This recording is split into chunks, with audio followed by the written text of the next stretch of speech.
Good morning. The 9,885th meeting of the Security Council is called to order.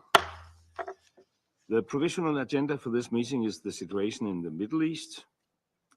The agenda is adopted. In accordance with Rule 37 of the Council's provisional rules of procedure, and invite the representatives of the Islamic Republic of Iran, Jordan, Qatar, and the Syrian Arab Republic and Turkey to participate in this meeting. It is so decided.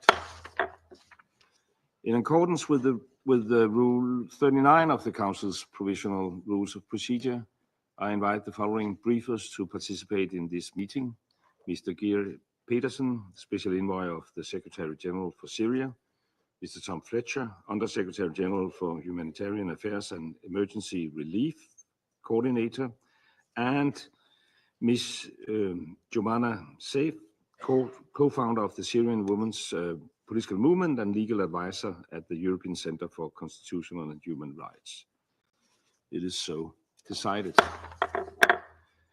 The Security Council will now begin its consideration of item 2 of the agenda, and I now give the floor to Mr. Geir Pedersen.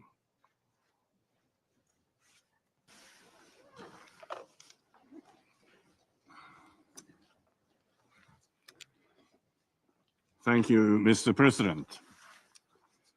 It is less than 4 months since the fall of the former Syrian regime and the opening of a new era in Syria's history. The legacies of 14 years of war and conflict and 5 decades of one-man rule are huge. So are the immediate challenges facing the Syrians today. The great hopes and huge fears of the Syrian people have been starkly laid bare this past month. Many rejoiced at being able to gather in public spaces without fear to mark the events of 14 years ago, and more recently, many were able to openly celebrate Nowruz. But, Mr. President, many others faced a harrowing episode of devastating violence on the coast, resulting in mass civilian casualties and heightening fear and anxiety in many quarters about the future. Let me turn to this immediately. On Thursday, March 6, armed groups associated with the former regime attacked and ambushed caretaker authority forces across the coastal region. Reports indicate attacks on military and internal security targets and also several hospitals. The scale and sophistication of the attacks were striking, with many claimed by groups of former regime officers. The caretaker authorities have claimed influence from external actors too. That same day, Mr. President, forces streamed into the coastal coast from other parts of Syria, including forces under the control of or affiliated or at least nominally associated with the caretaker Ministry of Defense, including foreign fighters, and on affiliated groups taking up arms spontaneously. Serious armed confrontations ensued, resulting in significant numbers of casualties among the warring factions.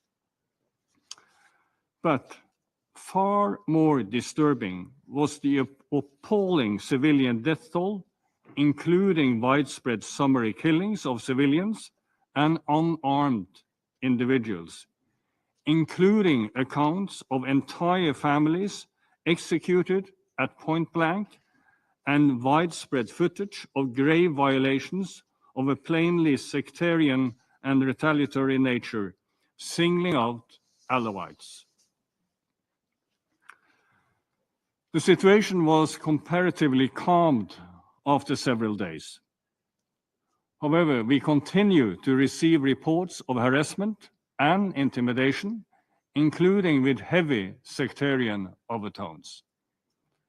There have been reports of reinforcement of security presence in the area.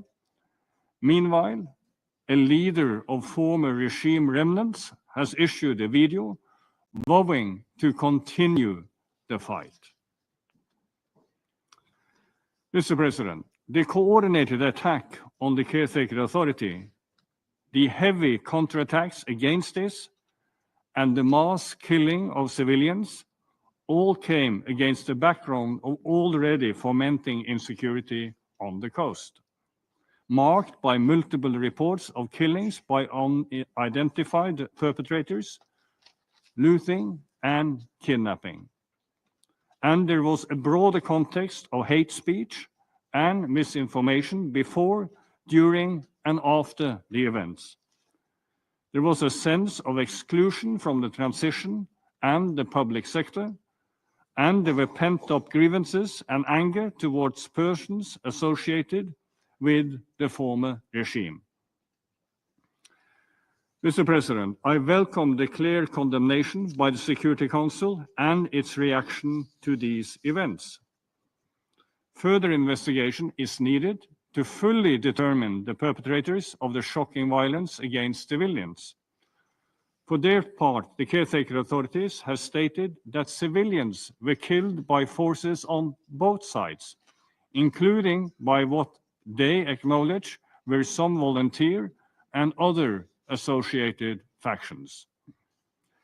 They announced an independent investigative committee tasked with examining violation by all sides and submitting its finding within 30 days. In my dialogue with the caretaker authorities, I have stressed the importance of investigations being effective, transparent, independent, and comprehensive, in line with international standards, and that witnesses are not intimidated and that they are protected. Findings need to be made public and those responsible held accountable, with a clear signal that the era of impunity in Syria is in the past. The committee met with my team in Damascus 2 days ago, and its members are engaging with the relevant UN bodies, which all stand ready to support. The caretaker authorities also announced the formation of a High Commission for Civil Peace in the coastal region. The need to repair deep sectarian fractures and mistrust is huge, and their work alone will not be sufficient. They need to associate the many Syrian civil society organizations who play a crucial role in local dialogue and vital peace-building efforts. And we, for our part, have been active in facilitating needed contacts to try to contain the aftermath and build a modicum of trust. Mr. President, on 10th March, Mr. Ahmed al-Shara and Mr. Masloum Abdi signed in Damascus an 8-point agreement, which, inter alia, spoke of integrating all civil and military institutions in northeastern Syria into the administration of the Syrian state. The agreement spoke of committees which have until no later than the end of 2025 to work and seek to implement these agreements. We have been encouraging progress on this track, and I welcome this agreement on shared objectives and the first follow-up that has taken place. We will continue and deepen engagement in support of this process. At the same time, Mr. President, we still see worrying signs that conflict in the northeast is not over yet. Exchanges of fire between the SDF and SNA factions have continued, and there were reports of Turkish airstrikes last week that hit SDF-controlled areas. Violence continues elsewhere too. Last week saw worrying cross-border clashes between Syria and Lebanon after reports of kidnapping and execution of Syrian soldiers and firing of missiles into Lebanon. I welcome that Lebanese and Syrian authorities were able to contain and de-escalate the situation after 2 days of clashes and support all efforts for stronger dialogue between them. Meanwhile, Mr. President, February and March saw several incidents of reported Israeli airstrikes in southwest Syria, Damascus, Homs, and the coast. The IDF has also publicly confirmed it has built multiple positions in the area of separation, which are a violation of the 1974 Disengagement of Forces Agreement. Such facts on the ground are not easily reversed. I'm concerned by Israeli statements on the intention to stay in Syria for the foreseeable future, as well as demands for the full demilitarization of southern Syria. I appeal to the Security Council to hold Israel to its commitments that this is a temporary presence and stress that Israel must withdraw and respect Syria's sovereignty, territorial integrity, unity, and independence. The UN continues to engage Israel and the caretaker authorities to this end. Mr. President, on the all-important issue of the political transition, February saw a national dialogue conference take place in Damascus after 2 weeks of traveling consultations in regions. It produced a final outcome statement containing non-binding recommendations. In March, the caretaker authority issued a constitutional declaration, which I hope will move Syria toward restoring the rule of law and promoting an orderly, inclusive transition. Some Syrians have commented on the effort to fill the constitutional vacuum and noted the incorporation of international human rights norms as an integral part of the constitution, among other things. But others have expressed reservations about the non-transparent process of its drafting and the substance itself, particularly a very strong presidency with unclear checks and balances between state powers and ambiguity regarding the transition steps.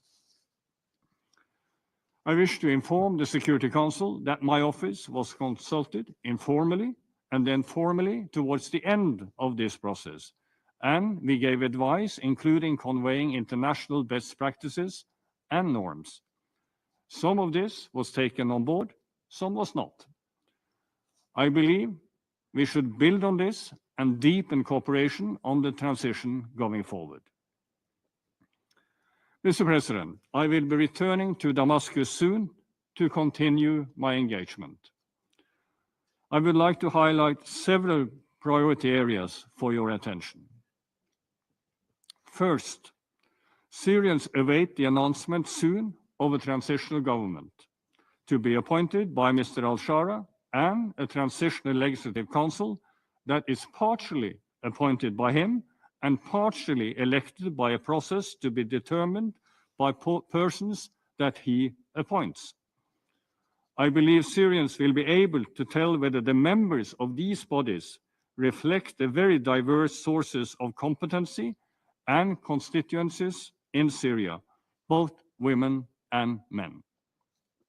Second, early further moves are advisable on constitutional issues. Caretaker Foreign Minister al-Shibani has told me that the Constitutional Committee will be formed to prepare for a permanent constitution. This process and then the securing of popular approval and preparing for free and fair elections are extremely important undertakings.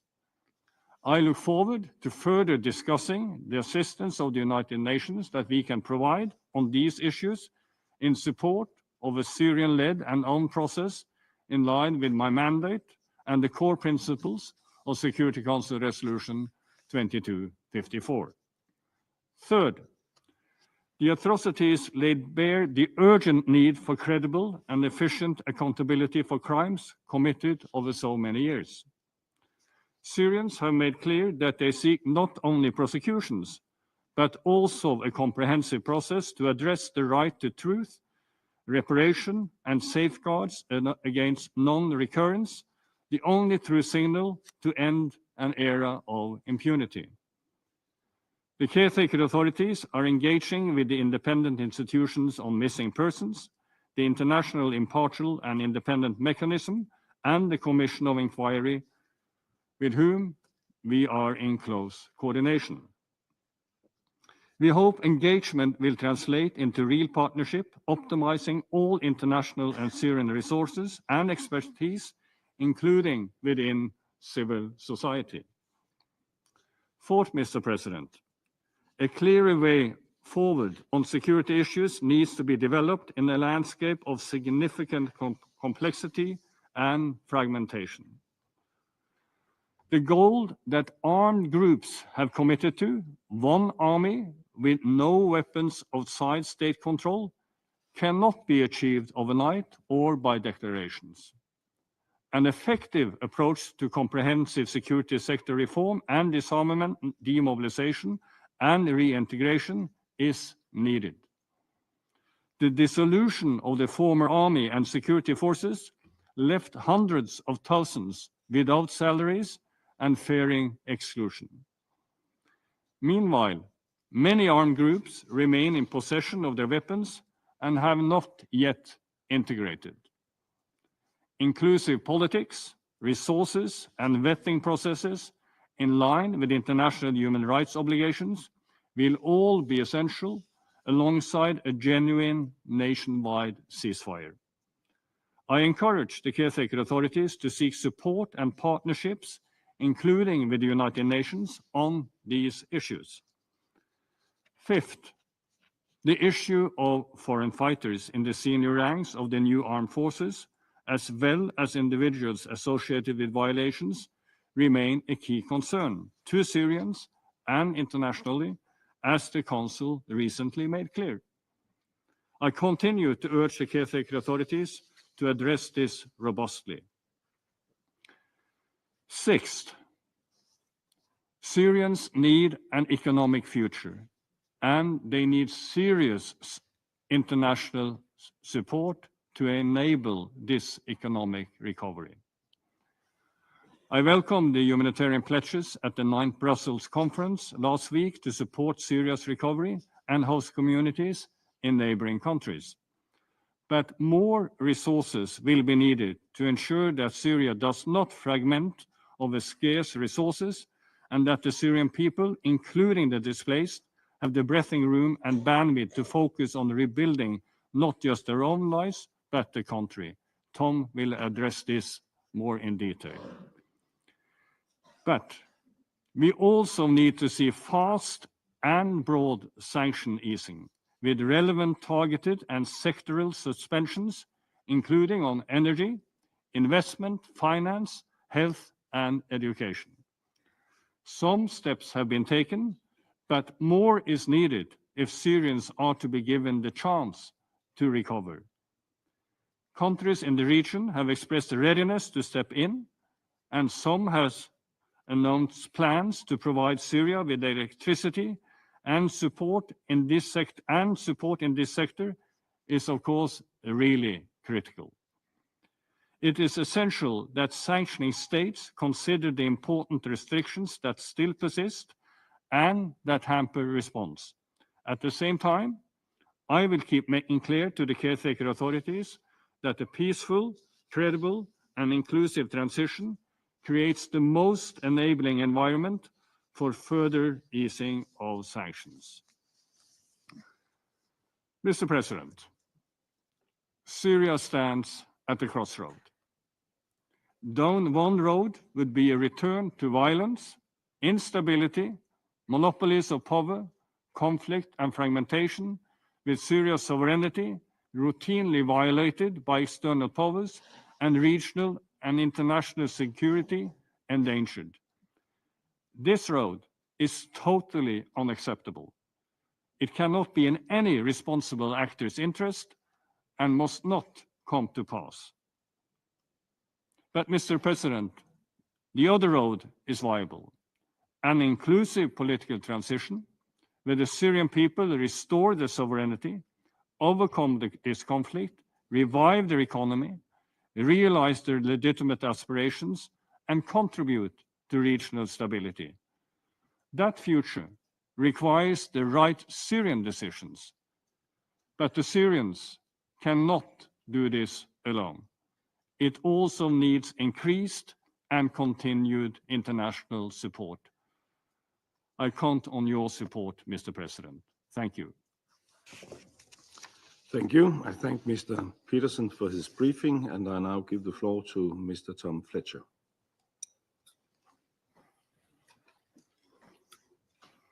Thank you, Mr. President. As Geir has set out, the past month has underscored both the fragility and the hope of this moment of transition in Syria, a true crossroads. So today, I want to highlight and support 4 points. First, some encouraging news. We are making progress, with thanks to the teams on the ground and those who back us, on a scaled up, ambitious humanitarian response. We're now using more routes to deliver aid. Since the start of the year, we've expanded cross-border deliveries from Turkey, a relatively cost-effective route through which we can now reach warehouses across the country, including Damascus and Homs. I'm grateful to the interim authorities for their extension of permission to use the Bab al-Salam and Arai crossings. We're also working to have more efficient procedures for aid delivery. We have a practical, problem-solving engagement with the interim authorities to address ongoing liquidity challenges and to further streamline procedures. And as I've made clear already here, we count on their continued support for further easing registration for humanitarian NGOs, especially as part of the humanitarian reset that I set out last month, as we're allocating a higher proportion of funding for Syrian partners who are truly at the front lines of this response.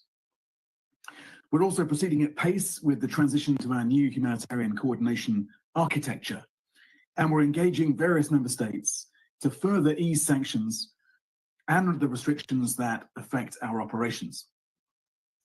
Through this combination of efforts, we, on your behalf, are getting support to millions of people across Syria every month. Infrastructure is being repaired to restore access to water for millions. For example, At Areb water station in Aleppo resumed operations on the 14th of March, powered by solar and now supporting 40,000 people. Dozens of nutrition centers and mobile teams are screening children and providing services for children and mothers.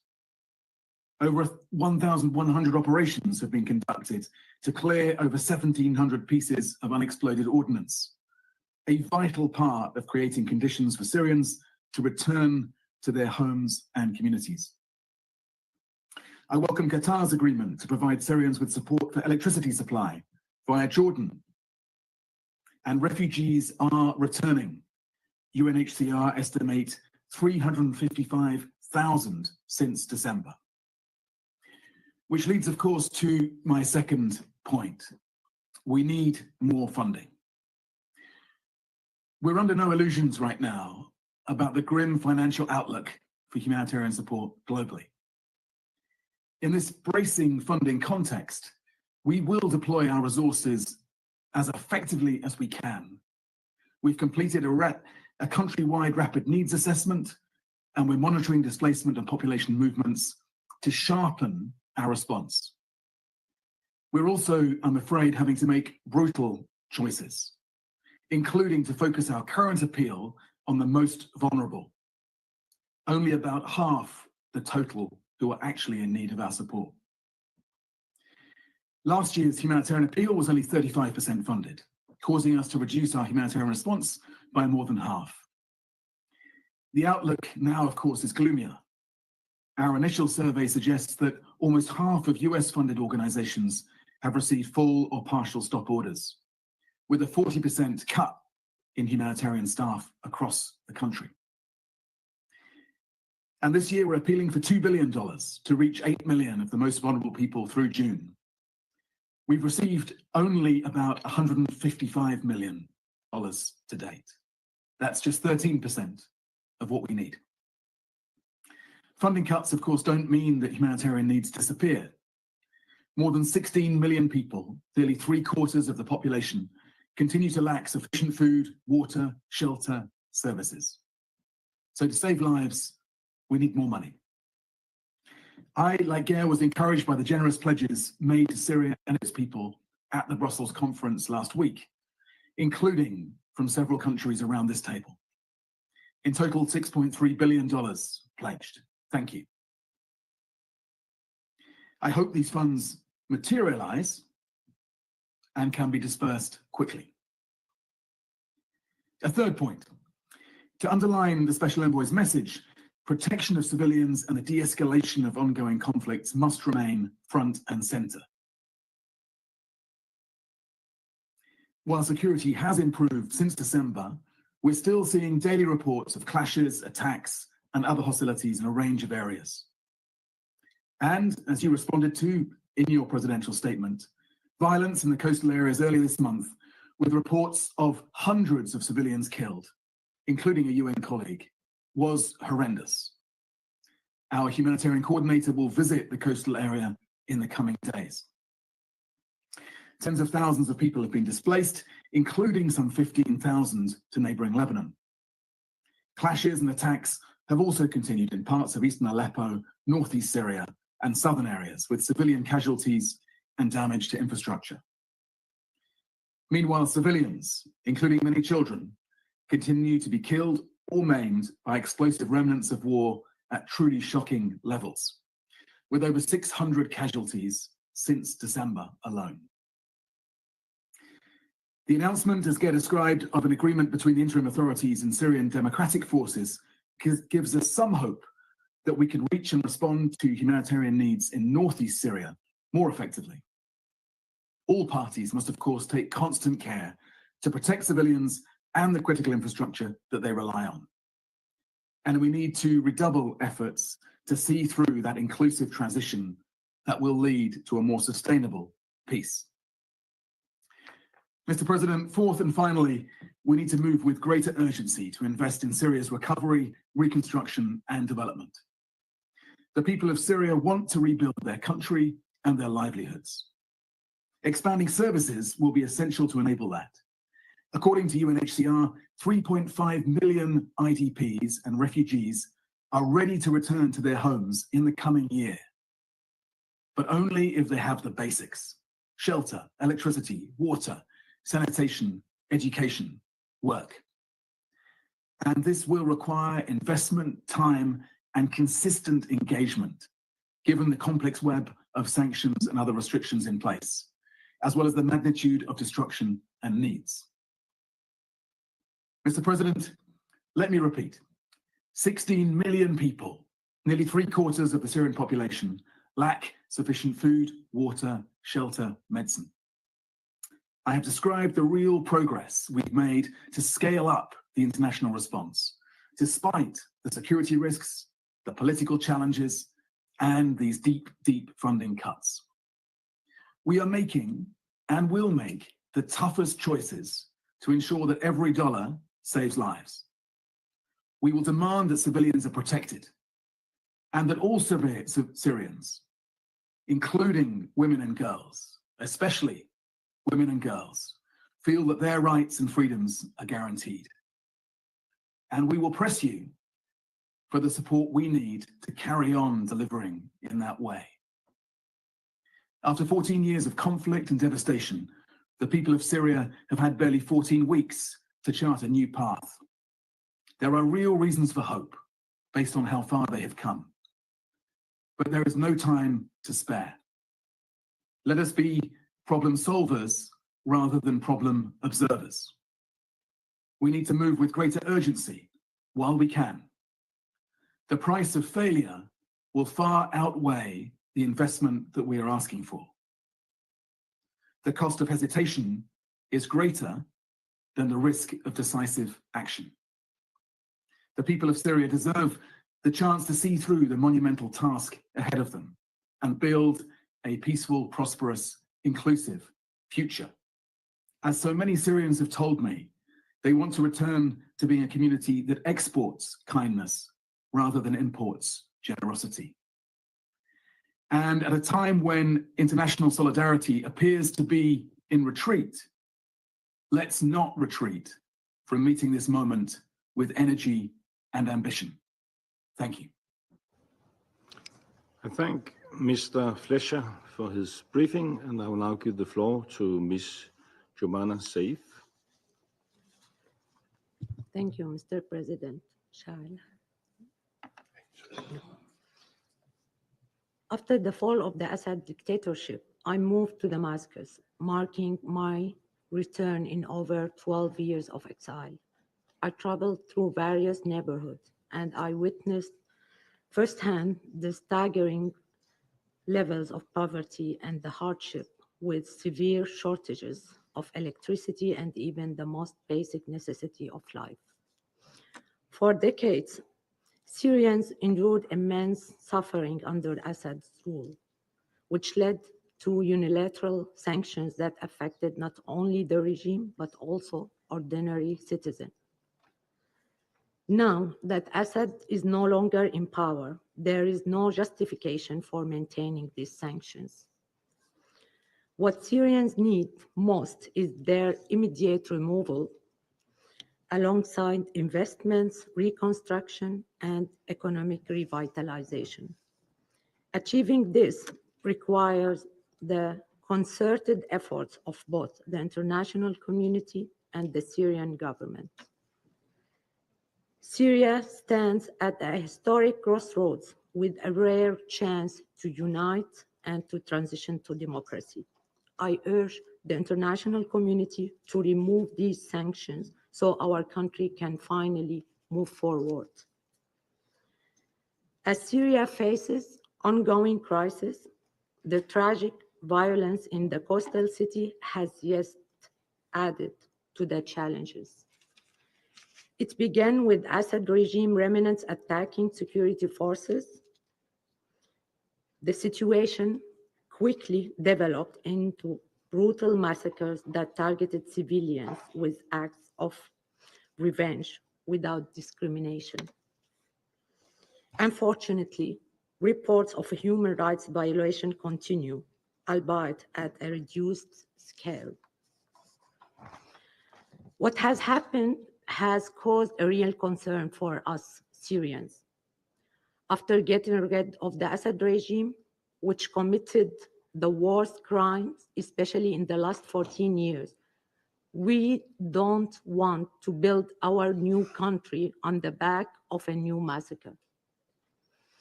We want to move forward in a state of justice and law, where all perpetrators and those who participated in the killing of Syrians by the Assad regime and the remnants of the outlaws will be held accountable, as President al-Shara promised in his speech on March 9th. He announced the formation of an investigation and fact-finding committee. We are waiting for the report to be released on April 9th.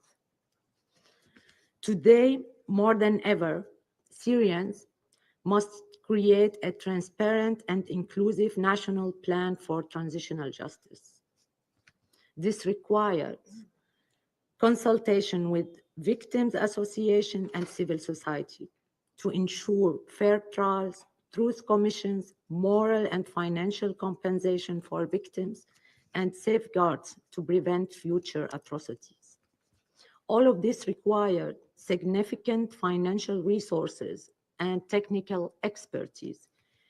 Here, I urge the international community to provide these financial resources and support the rehabilitation of our judicial system, training its cadre of women and men, including justice, investigators, and law enforcement agencies, especially concerning crimes of sexual violence and crimes against women.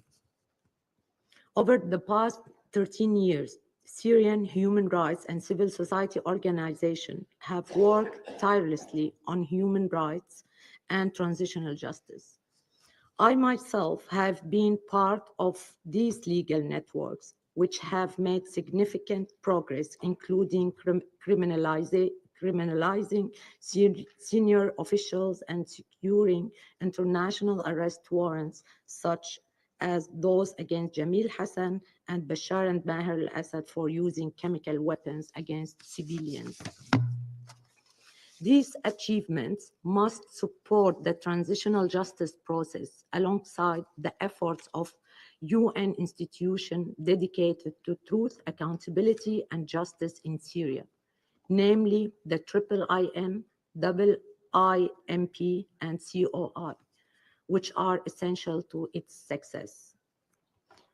Also, the ongoing investigation and trials in Europe under the principle of universal jurisdiction must continue to complement the fight against impunity.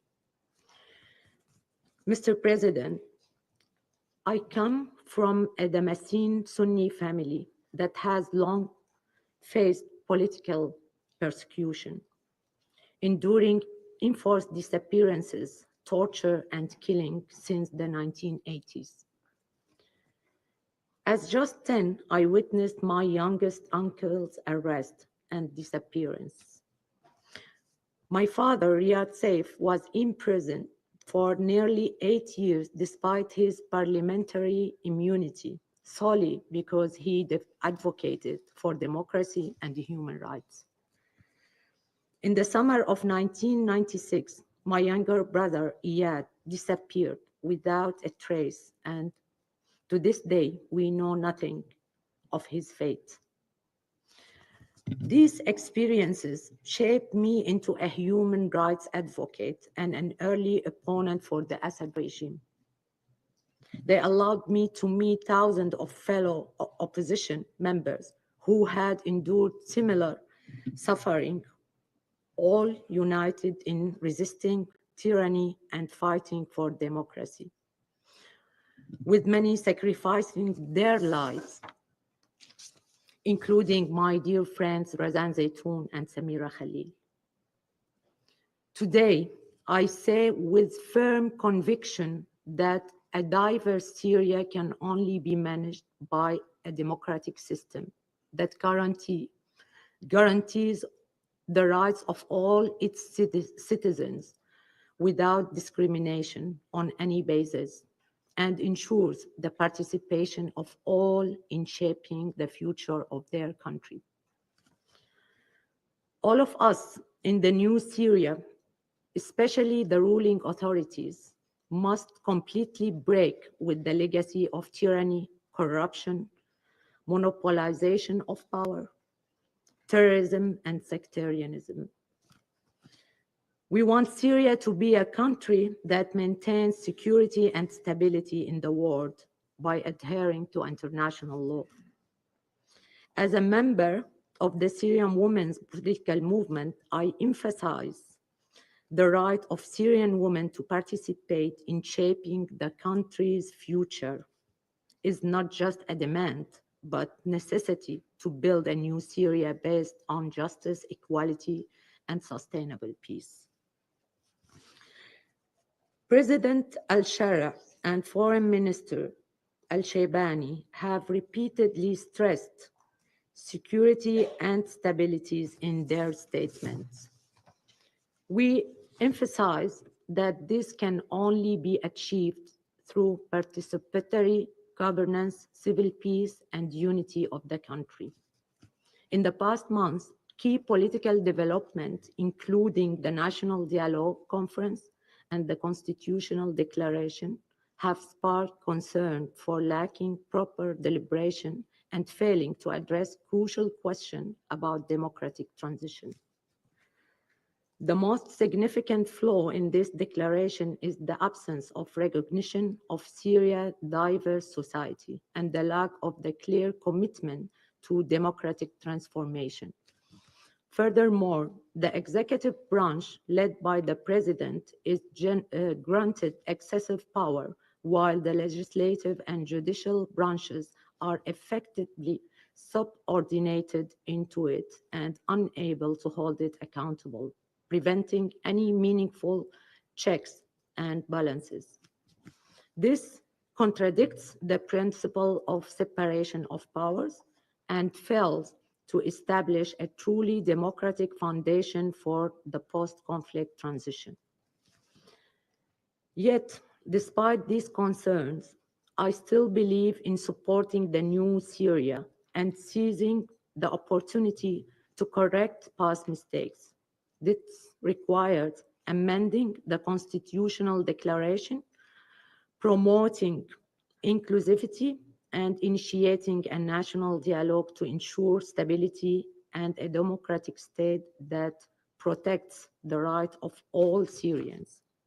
Another crucial challenge is forming an inclusive government and an elected legislative council that truly presents everyone without exclusion.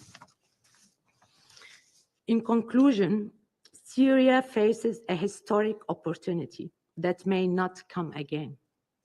The responsibility now lies with the authorities to embrace the urgent need for reform and with the international community to lift sanctions and actively support reconstruction and recovery. This is essential not only for Syria's stability, but for the stability of the entire region. Thank you. Thank you. I thank Ms. Saif for her briefing, and I shall now make a statement in my capacity as Minister for Foreign Affairs of Denmark. First of all, I would like to thank Special Envoy Pedersen and Undersecretary General Fletcher for your informative and timely briefings. I would also like to thank you, Ms. Saif, for your valuable briefing. Your voice and the voice of Syrian civil society is central to our discussions and to the Syrian political transition. Excellencies, this month marked 14 years since the beginning of the Syrian revolution. 14 years since peaceful civilian protests were met with brutal violence. Since then, hundreds of thousands of civilians have been tortured and killed, and millions forced to flee. Last December finally marked a turning point. After years of strife under the Assad regime, the people of Syria now face an opportunity to build a better future. At the same time, the situation in Syria is fragile. Just this month, we witnessed violent attacks with hundreds of civilians killed, including through summary executions. We, of course, condemn the widespread killing of civilians in the strongest possible terms. There can be no impunity for these crimes. We positively note the interim government's establishment of an investigative committee, and implementation will now be key. The interim government must protect Syrians from all religious and ethnic backgrounds. Syria is at a critical juncture, as the Special Envoy also emphasized, and now is the time to act. Around this table, we must all do what we can to help lay the groundwork for a brighter future for the Syrian people. The path will be long, and there will definitely be setbacks, but we owe it to the millions of Syrians who have suffered too much for too long to give our best effort. Colleagues, with this determination in mind, allow me to make 4 points. First, we call for a credible, inclusive, and transparent Syrian-led and Syrian-owned political transition process, one that is in line with the principle of Resolution 2254 of this Council. And when we say inclusive, we mean it. We mean inclusiveness. Syrian society in all its complexity and diversity must be represented. As we heard from Ms. Saif this morning, Syria's women must be able to participate in the political transition process, from civil society to the political level. They represent half the population, and experience shows that women's participation in peace processes creates more lasting peace and stability. We take note of the temporary constitutional declaration and hope it will move Syria towards an inclusive transition. All segments of Syrian society should be safeguarded by the constitution. Second, accountability and justice for victims of the Assad regime and the civil war is vital. It is key that any transitional justice process is led and owned by the Syrian people. The UN stands ready to support. The process should be transparent and impartial. And also in this process, women play a key role. They are skilled Syrian women lawyers, judges, and transitional justice experts, just like Ms. Saif, and their knowledge and expertise are most needed. The transitional justice process must be open to all Syrians. It will be difficult, but essential step toward healing. Third, to achieve these goals, the international community needs to support Syria at this critical stage. The humanitarian situation remains catastrophic. The fall of the Assad regime has done little to help Syria's devastated economy. 70% of the population is deemed to be in need of humanitarian assistance, and 9 out of 10 live in poverty. In February, we, and with we, I mean we in the European Union, suspended a number of sanctions against Syria. We did so in order to send a very clear signal to the Syrian people of our support towards a better future.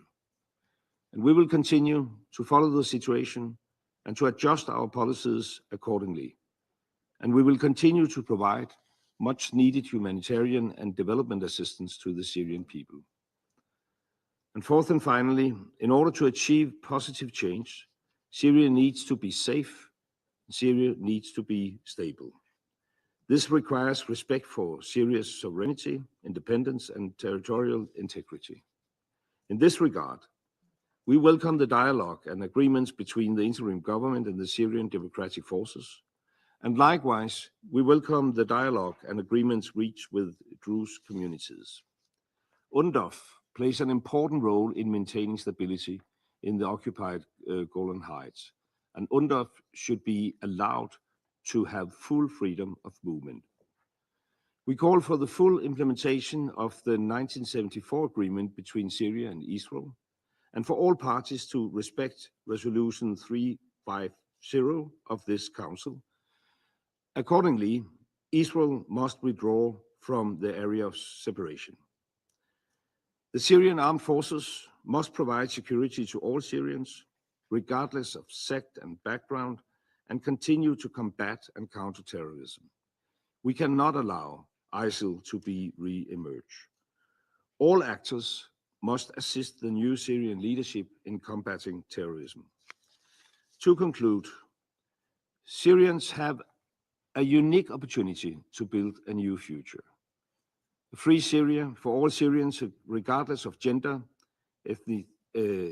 ethnicity, or religion. The struggle has been incredibly tough and incredibly long, and Denmark's, I just want to assure you, stands with the Syrian people. We will continue to support them through this next chapter, and we encourage all members of this council to do the same. Thank you. And I now resume my function as President of the Council, and I will give the floor to Her Excellency Ms. Kang In-sun, Vice Minister for Foreign Affairs of the Republic of Korea. Thank you, Mr. President. I would also like to thank Special Envoy Pedersen, OCHA USG Tom Fletcher, and Ms. Saif, co-founder of the Syrian Women's Political Movement, for their timely briefings and their dedicated efforts. It is a great honor to participate in today's briefing as we witness Syria's transition. We acknowledge the complexity of this transformation and recognize the growing role of the caretaker authorities in the process. It is essential that the international community continues to support Syria's transition toward a united, independent, inclusive state. In this regard, I would like to highlight the following 3 points. First, Syria must now focus on a political transition rooted in inclusivity more than ever.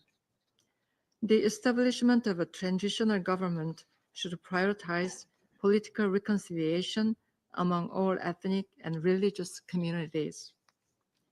In light of this, we take note of the agreement to integrate the Syrian Democratic Forces into national institutions and the signing of a constitutional declaration, both significant steps in its political transition. We underscore the importance of reintegrating armed factions in an inclusive manner, and we urge all parties to constructively contribute to this process. And we hope the constitutional declaration can serve as a foundation for a credible, inclusive, and non-sectarian governance in line with the UNSC Resolution 2254. Second, we express deep concern about hostilities within Syria, including recent armed conflicts in Syria's coastal regions. We would also like to express concern over Israeli military operations in Syria, including today's airstrikes in Daraa. We emphasize utmost importance of protecting civilians and stress that further violence should not occur. We acknowledge the efforts of the caretaker authorities to protect all Syrians and their efforts to establish a fact-finding committee to ensure accountability for these tragic events. This step is crucial for fostering national unity and for demonstrating commitment to transitional justice based on the rule of law. Third, we urge stronger international commitment to humanitarian aid and economic recovery in Syria to overcome the pain and destruction of 14 years of conflict.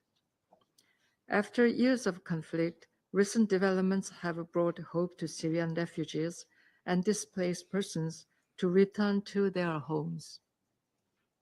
But as the situation remains uncertain, many of them still face challenges such as limited access to jobs and basic services. In this regard, we endorse the call for enhanced international support as reaffirmed in the Brussels last week, where we reiterated our commitment to standing with Syria. The Republic of Korea has provided nearly $150 million in humanitarian assistance to Syria and its neighboring countries over the past decade. We will continue to provide assistance to the people of Syria, partnering with international organizations. As Korea has pledged, 2,400 tons of Korean rice will be delivered to assist food insecure populations in Syria in collaboration with the World Food Programme. Furthermore, we share the view that the suffering from the sanctions targeting the former Assad regime continue to hinder the efforts of the Syrian people to establish a stable and peaceful society. In this light, we take a positive note on a series of recent developments on suspension of sanctions within international community as part of efforts to support Syria's swift economic recovery, reconstruction, and stabilization. Mr. President, historic momentum and subsequent developments compel us to reaffirm the UN's commitment to facilitating a Syrian-led political process, a crucial step toward lasting peace and prosperity for all Syrians. The Republic of Korea remains steadfast in its solidarity with the Syrian people in pursuit of a long-awaited goal, as their aspirations for stability, peace, and a brighter future continue to inspire us all. I thank you. I thank Excellency Ms. Kang for her statement and now give the floor to the representative of Russian Federation. Спасибо. Thank you very much, Mr. President. We would like to thank the Special Envoy of the Secretary General for Syria, Mr. Geir Pedersen, and Under Secretary General for Humanitarian Affairs, Mr. Tom Fletcher. We thank them for their detailed briefings on the situation in the Syrian Arab Republic. We also listened to the information which was provided by Jumana Saif. Since the time elapsed since December last, we have been able to see that the change of power in the Syrian Arab Republic unfortunately did not rid the people of this country from numerous humanitarian, socioeconomic problems and external threats. They remain relevant and they're even growing. Successful tackling the challenges the country is facing will determine to a large degree what the future of this Arab Republic will be, and therefore the Syrians are of vital need of a multilateral and depoliticized support from the international community. The situation in Syria today is characterized by continued economic decline and frequent outbreaks of violence. Data about the number of people in need, the situation when it comes to food security and healthcare show that putting the country back on the path towards sustainable development is only possible if there is an end to hostilities everywhere and if there is a reform undertaken. There is no alternative to that. Syrian people should finally receive the right for decent peace, life and well-being. Mr. President, a very worrying development for us was the continued clashes in Aleppo and the northeast of the country. They have taken lives of people and destroyed civilian infrastructure. But what was a real shock for all of us was a recent outbreak of violence in the coastal areas of Latakia and Tartus, where hundreds, if not thousands, of civilians died, Alawites, Christians, and other ethnic and religious minority representatives. This also provoked a new displacement of civilian people who were compelled to leave, sometimes outside of Syria. Social networks have a great deal of shocking information showing the crimes committed against civilians. And of course, the Security Council cannot ignore all of this. In this regard, we are grateful to all members of the Council for expeditiously agreeing a document which was undertaken on our joint initiatives with the American colleagues, the presidential statement which condemns the mass killings in Latakia and Tartus and emphasizes the need for a swift, transparent, independent, impartial, and comprehensive investigation in line with international standards so as to hold all perpetrators accountable. In this context, I would like to note that the President of Russia, Vladimir Putin, sent a letter to the head of the Syrian state, Ahmed Shah, and in this letter he supported the efforts to stabilize the situation as quickly as possible to ensure its sovereignty, independence, unity, and territorial integrity. And we hope that the measures undertaken by Damascus, including establishing a fact-finding and investigative commission for the coastal areas and also establishing a high committee for civil peace, will help stabilize the situation in the region. Of course, this is a priority in order to build a firm foundation for the new Syria, the kind of Syria where the rights of all ethnic and religious minorities will be guaranteed. And we count on receiving the information about that from the Syrian authorities and also count on their close cooperation with the envoy in the context of the provisions we have in the presidential statement.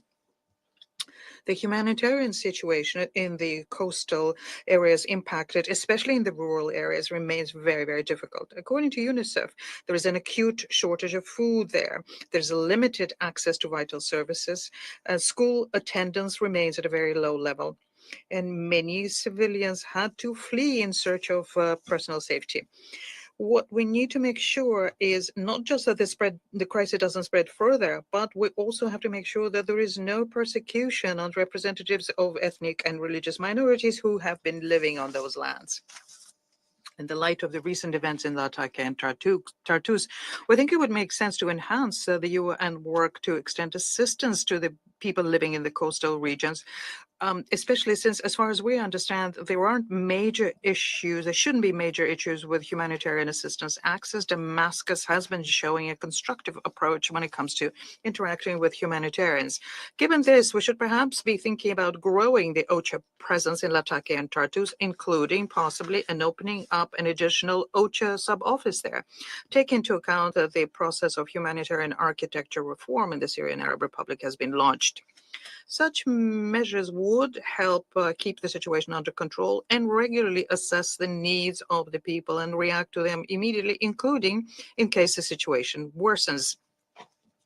Mr. President, we were following with concern the recent clashes on the border between Lebanon and Syria. In the course of those clashes, artillery was used and regular army units on both sides. We welcome the decision to have a ceasefire, which came out after a phone call between the Ministries of Defense of Lebanon and Syria. And we call upon Damascus and Beirut to undertake all of the steps necessary to prevent any further incidents on the border and to cut the risks of them growing uncontrollably. A no less destructive role is also played by continued Israeli airstrikes against the territory of Syrian Arab Republic and Israel's continued occupation of territory by West Jerusalem. We condemn the strikes by the IDF, as a result of which more than 20 people were killed and wounded in the south of Homs. And we call on West Jerusalem to return to upholding their obligations under the 1974 Disengagement of Forces Agreements and to withdraw their units from the buffer area and other areas taken since December 2023 in Syria.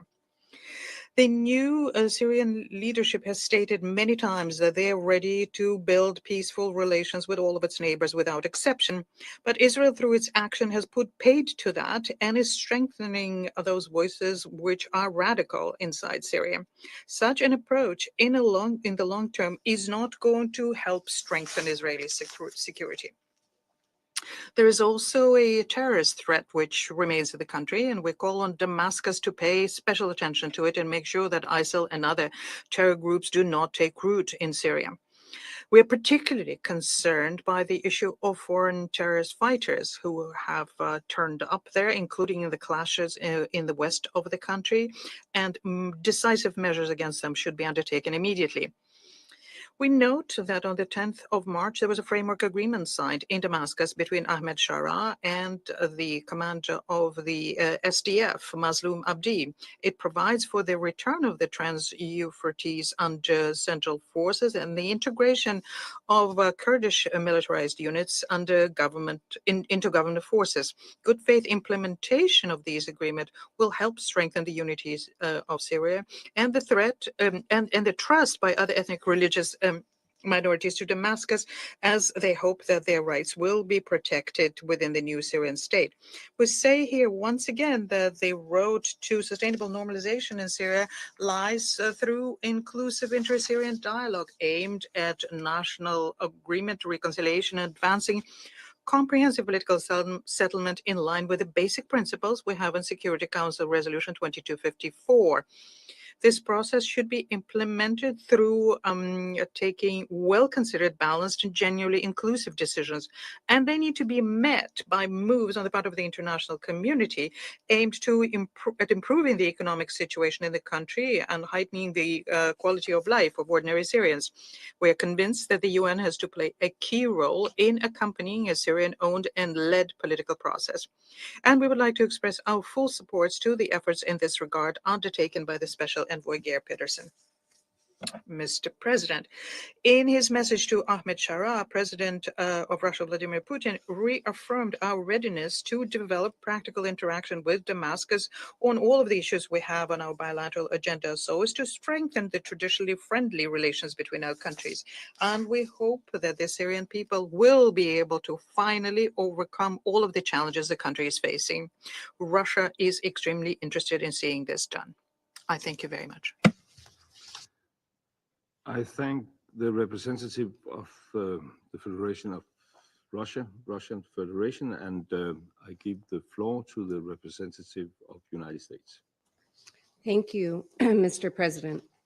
And thank you, Special Envoy Geir Pedersen and Undersecretary General Tom Fletcher for your briefings. We appreciate your ongoing efforts, particularly in the wake of the sectarian violence that swept over coastal regions in Western Syria earlier this month. And thank you, Ms. Jumana Saif, for your briefing, including about your own story and about the indispensable role of women in Syria's political transition. On March 14th, this council adopted a presidential statement that calls on the interim authorities to hold accountable the perpetrators of the mass killings in Western Syria and enact further measures to prevent its recurrence. We expect the interim authorities to act on the council's clear message. All parties in Syria must protect civilians from violence, regardless of ethnicity, religion, or political ideology. We look forward to the report early next month from the Independent Investigative Committee to examine all atrocities committed, with particular attention to reports of extrajudicial killings. It will also be important to see genuine efforts at reconciliation with the Alawite community from the Coastal Committee tasked with assisting the interim authorities' engagement. Interim authorities must also embark on a political process that includes Kurdish, Druze, Alawite, and Christian communities, something they have not meaningfully done to date. Only a truly representative process will reassure Syrians that they have a place in Syria's future. The United States reaffirms its support for a political transition that demonstrates credible, non-sectarian governance as the best path to avoid further conflict. We have concerns that the draft constitution framework is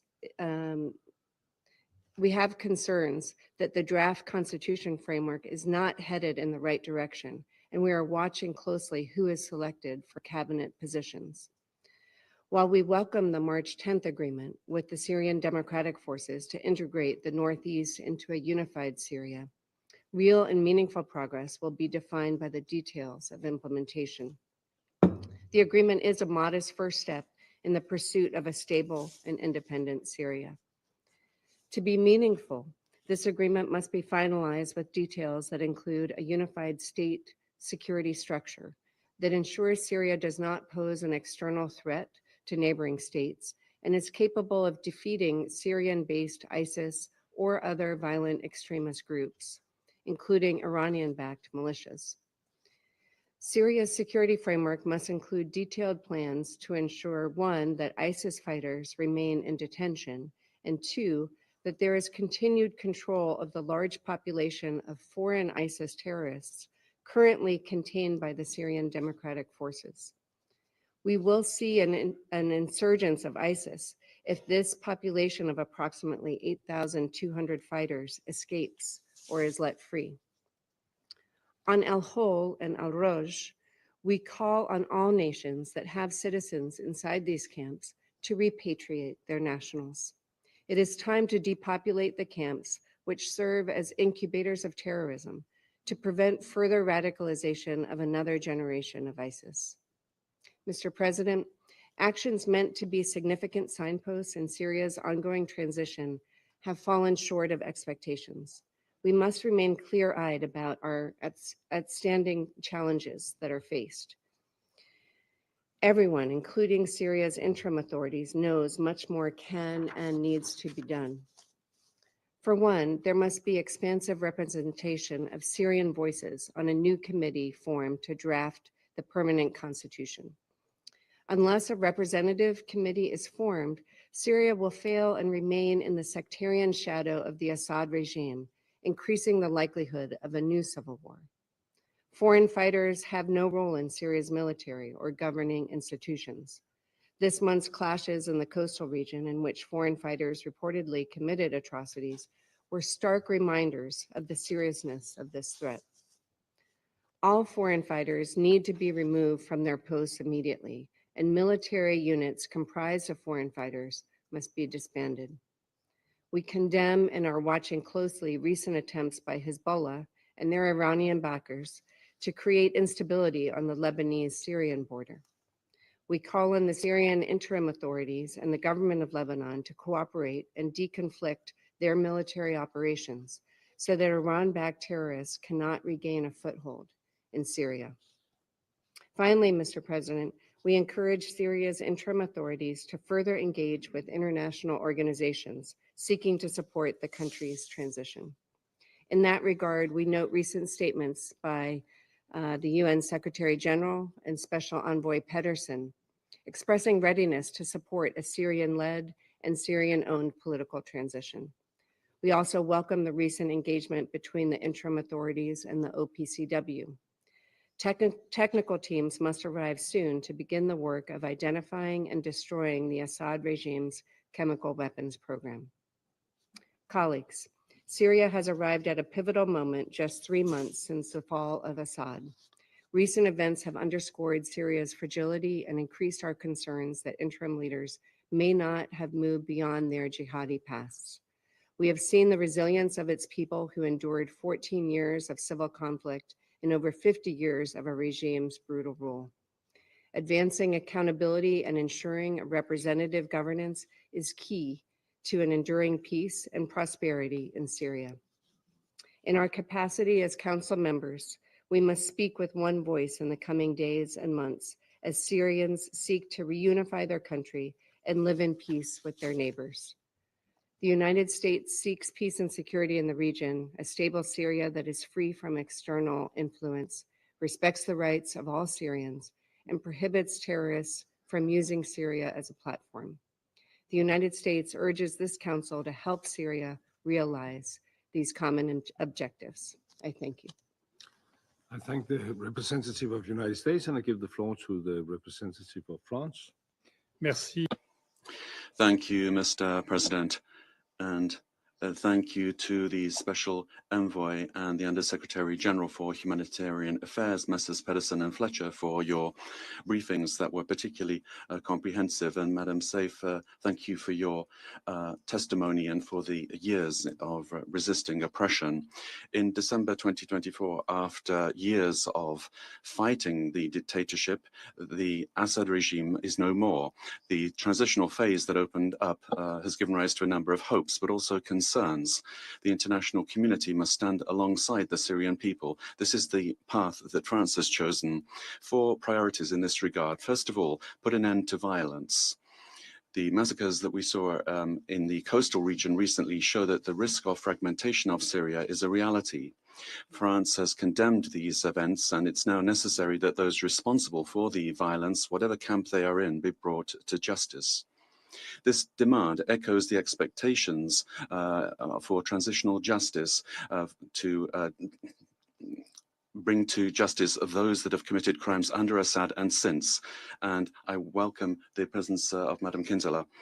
In the northeast, the agreement signed between the interim authorities in Damascus and the Syrian Democratic Forces is a first step towards a negotiated solution for Syria and to guarantee the rights of the Kurds. The transition in Syria is taking place at a time when terrorism remains in the region. It's essential that Damascus fight this threat, particularly Daesh, and address the issue of foreign terrorist fighters.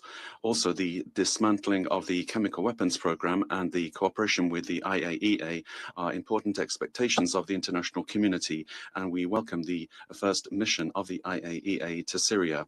Then, freedom for the Syrian people. The transition must respect the aspirations of the Syrian people. The roadmap that the Damascus authorities have committed to is clear: a peaceful, representative political transition of all components of the Syrian people, respecting Resolution 2254. France supports the efforts of Geir Pedersen to support this process. The United Nations has an important role to play in assisting the political transition underway, and we encourage the Syrian authorities, together with the UN, to build a relationship of trust, together with the support of the international community.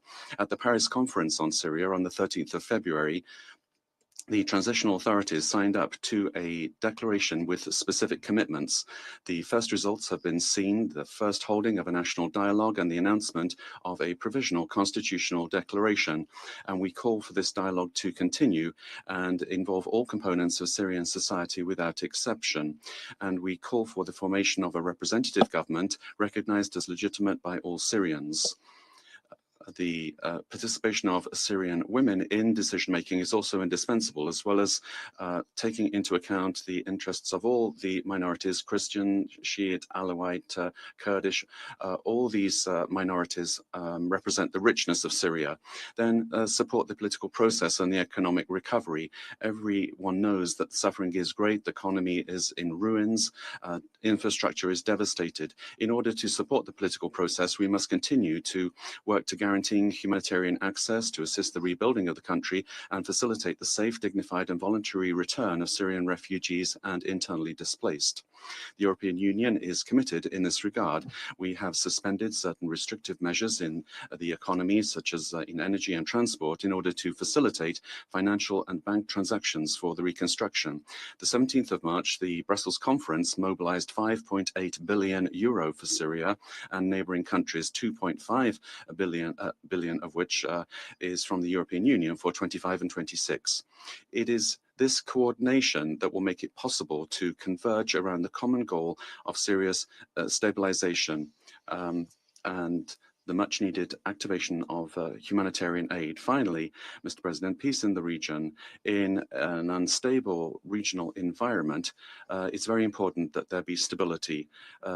This includes resumption of dialogue with Lebanon on the common border and also cessation of activities in the Golan. We call upon Israel to stop bombing the area, withdraw from the area of separation of the 1974 agreement and respect the sovereignty and territorial integrity of Syria. Syria and Israel must take into account the security concerns of the other. France, Mr. President, for its part, will continue our support to efforts to rebuild Syria for the freedom for all Syrians and for regional stability and for the fight against terrorism. I thank you. I thank the representative of France for this statement, and I will give the floor to the representative of Algeria. I thank you, Mr. President. I have the honor to deliver this statement on behalf of the members of the A3+, namely Guyana, Sierra Leone, Somalia, and my own country, Algeria.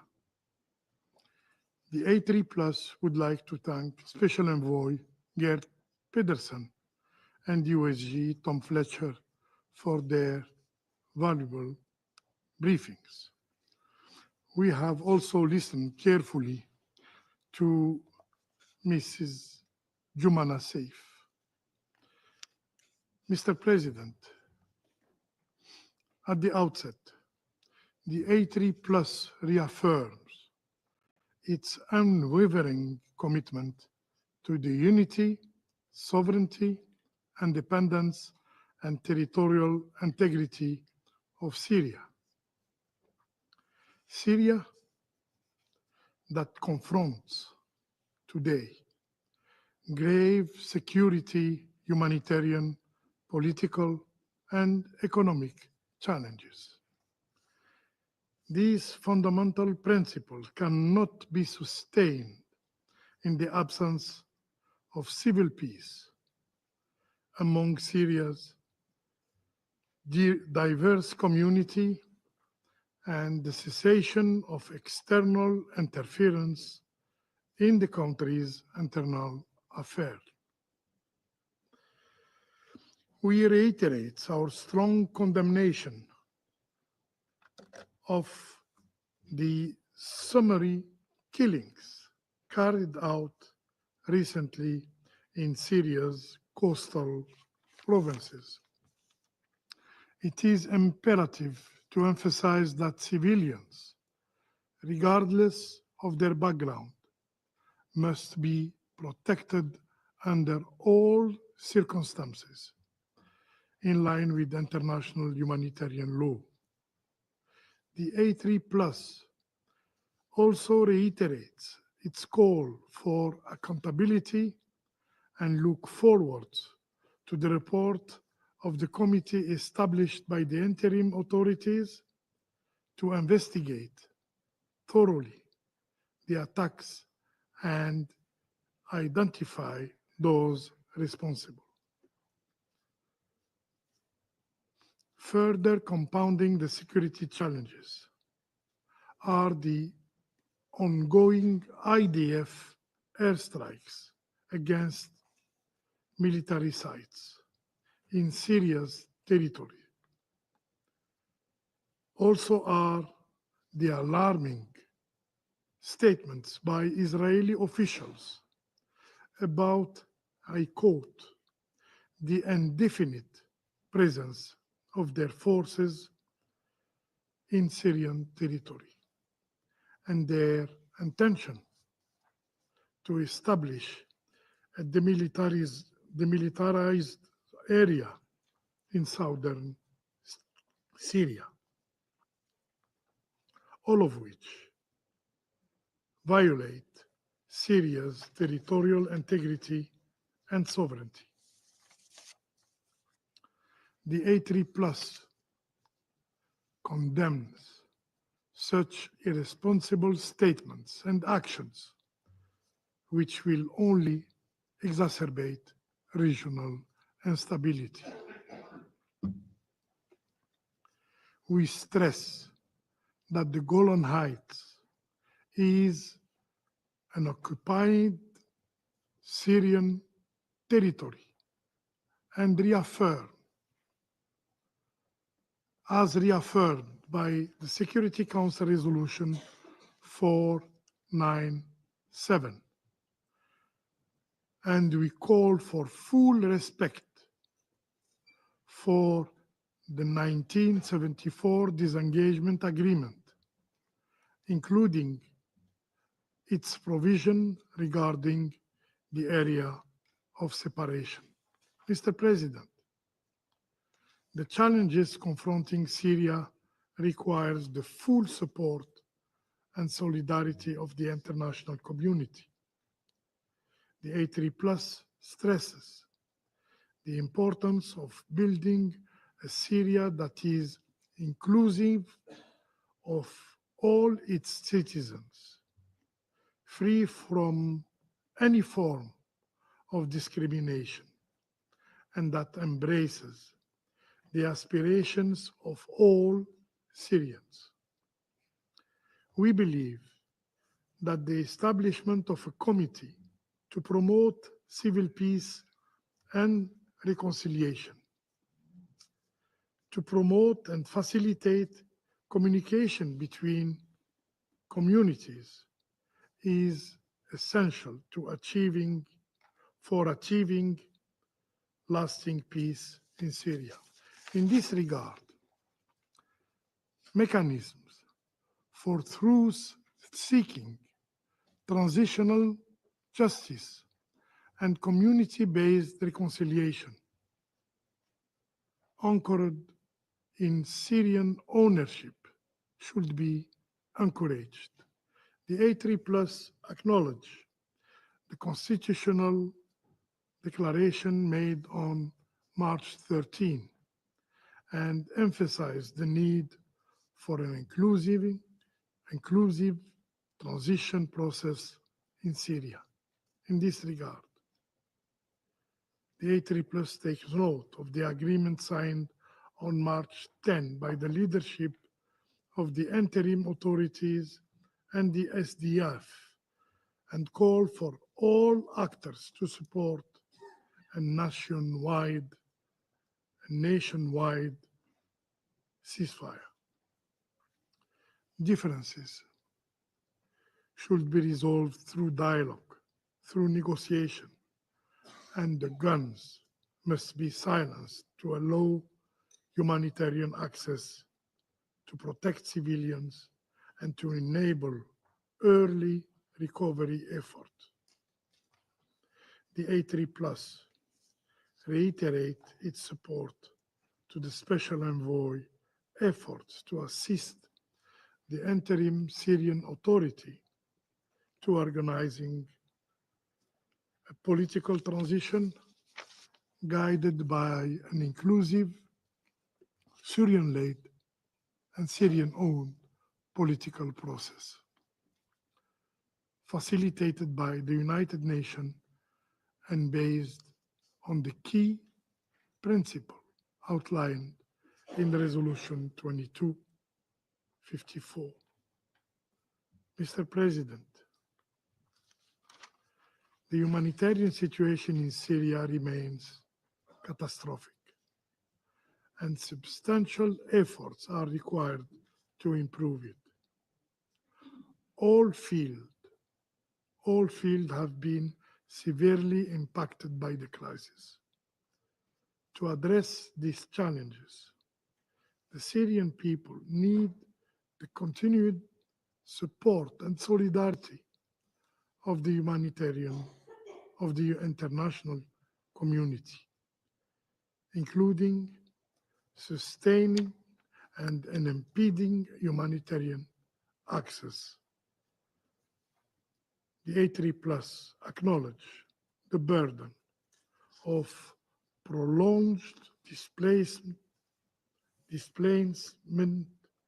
and underlines the need to prioritize social integration program for returnees, to also prioritize access to basic public services to ensure durable solution.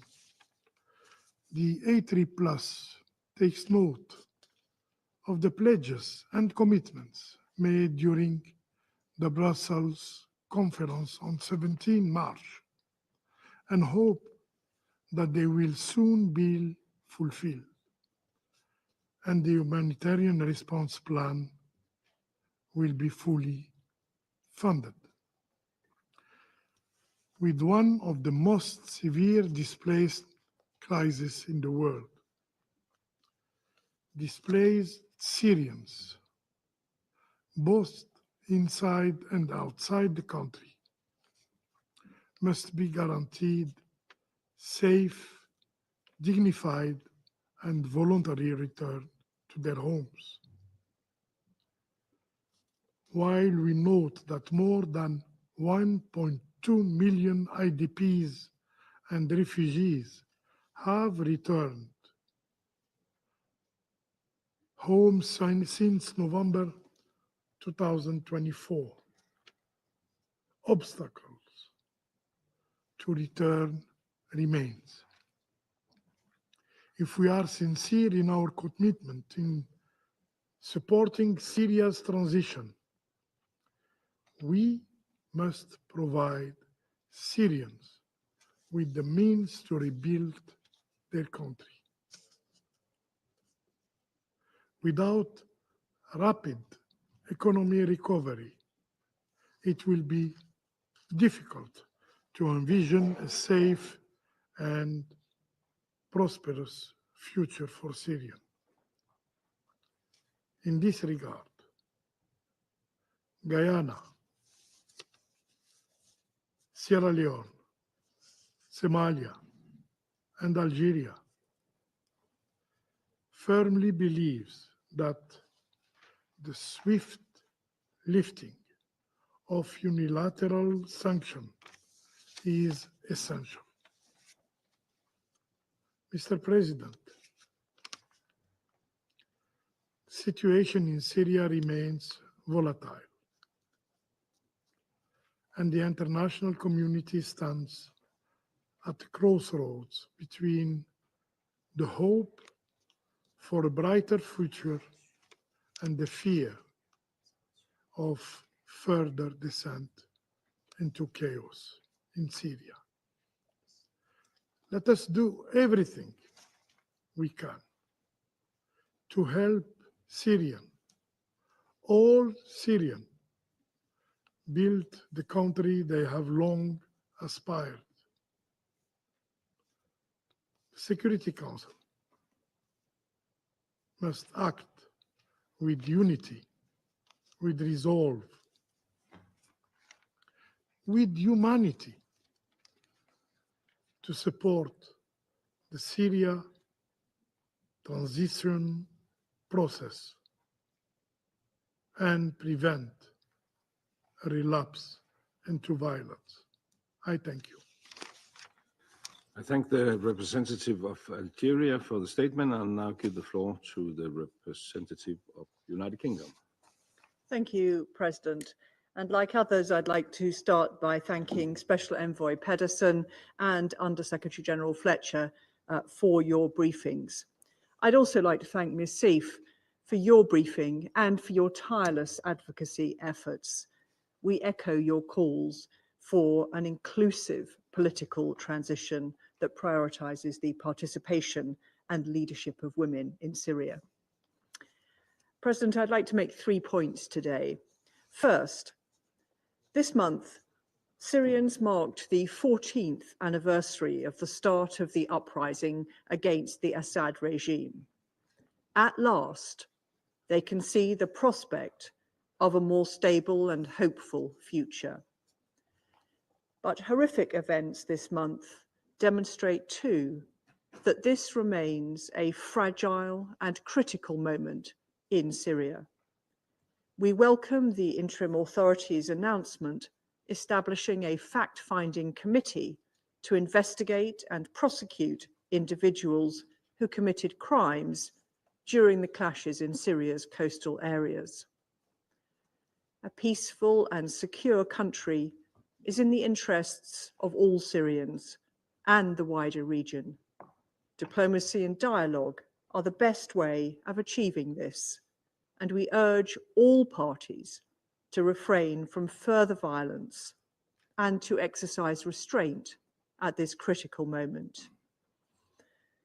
We are concerned by Defense Minister Katz's declaration that the Israeli presence in the area of separation and the Golan Heights could be for an unlimited period. This is unacceptable, and Israel must present clear and reasonable timelines for their withdrawal in line with international law. Second, we note the progress made in Syria's political transition. We welcome the constitutional declaration's provisions on freedom of expression, religion, and women's rights, alongside the commitment to establish a transitional justice commission. We call for swift implementation of these actions and hope the declaration will provide a solid foundation for a transition that guarantees the rights of all Syrians. A clear approach on accountability and transitional justice is essential for national reconciliation and to prevent a recurrence of the violence that we saw this month. Progress on this cannot wait. As the interim authorities take these next steps, we call for a consultative and inclusive process and for appointments to the transitional government to reflect Syria's rich diversity. Finally, we recognize the immense challenges of rebuilding Syria and that this cannot be done without economic recovery and the international community's coordinated support. The UK is committed to Syria's recovery, underlined by our pledge at last week's Brussels conference of up to $207 million in critical humanitarian assistance. This will alleviate some of the suffering in Syria, as well as helping Syrians in Lebanon, Jordan, and Turkey, who generously host so many refugees. In parallel, the UK has relaxed some sanctions on Syria and revoked the asset freezes of 24 entities and institutions in the energy, transport, and finance sectors. We have also issued a general license to support transactions for humanitarian activities in Syria. In conclusion, President, the UK stands with the Syrian people in building a more stable, free, and prosperous future. I thank you. I thank the representative of United Kingdom for the statement, and I now give the floor to the representative of China. Thank you, President. I welcome Foreign Minister Rasmussen presiding over today's meeting. I thank Special Envoy Pedersen and USG Fletcher for their briefings. I also listened carefully to the statement by civil society representative Ms. Saif. China has been closely following the situation in Syria. We sincerely hope that with the help of the international community, Syria will steadily advance its political transition and restore peace and stability at an early date. In this connection, I wish to make the following points. First, an inclusive transition process should be advanced. In coastal areas of Syria, civilians were indiscriminately killed, the inhumanity and brutality of which is outrageous. The Syrian interim authorities have announced the launch of a one-month independent investigation to ensure accountability. We are following the progress in this regard. We hope that the Syrian interim authorities will carry out their relevant work in a transparent and responsible manner, which is crucial to the international community's assessment of the credibility of the political transition in the country. China takes note of the recent initiatives by the Syrian interim authorities to advance the political transition. It is our hope that they will earnestly deliver on their commitments. And guided by the principles of Security Council Resolution 2254, engage in broad dialogue and consultation with all sectors in Syria to achieve genuine inclusiveness. The work of Special Envoy Pedersen should be respected and supported by all parties. The Office of the Special Envoy needs to strengthen its team on the ground. The League of Arab States can play a greater role in the Syrian political process. Second, the bottom line of countering terrorism should be preserved. Following the change in the situation in Syria, foreign terrorist fighters in Idlib have moved across Syria, posing an immediate threat to the Syrian people and to regional and international peace and security. FTFs have been involved in the mistreatment and the killings of civilians in the coastal areas. This is yet another reminder of the need to remain highly vigilant against the terrorist forces in Syria. The Security Council adopted a presidential statement this month, reaffirming its unified position against the foreign terrorist fighters. We urge the Syrian interim authorities to fulfill their counterterrorism obligations and to take decisive measures to combat all Security Council-listed terrorist organizations, including the East Turkestan Islamic Movement, also known as Turkestan Islamic Party. Third, active efforts need to be made to develop and improve people's well-being. With Syria's economy in a long-term stagnation, improving living conditions is the most pressing aspiration of over 20 million people.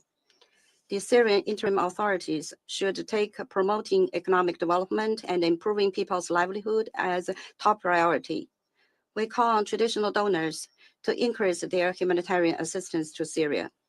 Relevant countries should take measures to eliminate the negative impact of unilateral sanctions and ensure that the relevant measures play a positive role in alleviating the humanitarian situation and promoting sustainable development. In conclusion, I wish to reiterate that the sovereignty, independence, unity, and territorial integrity of Syria should be respected. Golan is internationally recognized as occupied Syrian territory. The 1974 Disengagement of Forces Agreement should be complied with.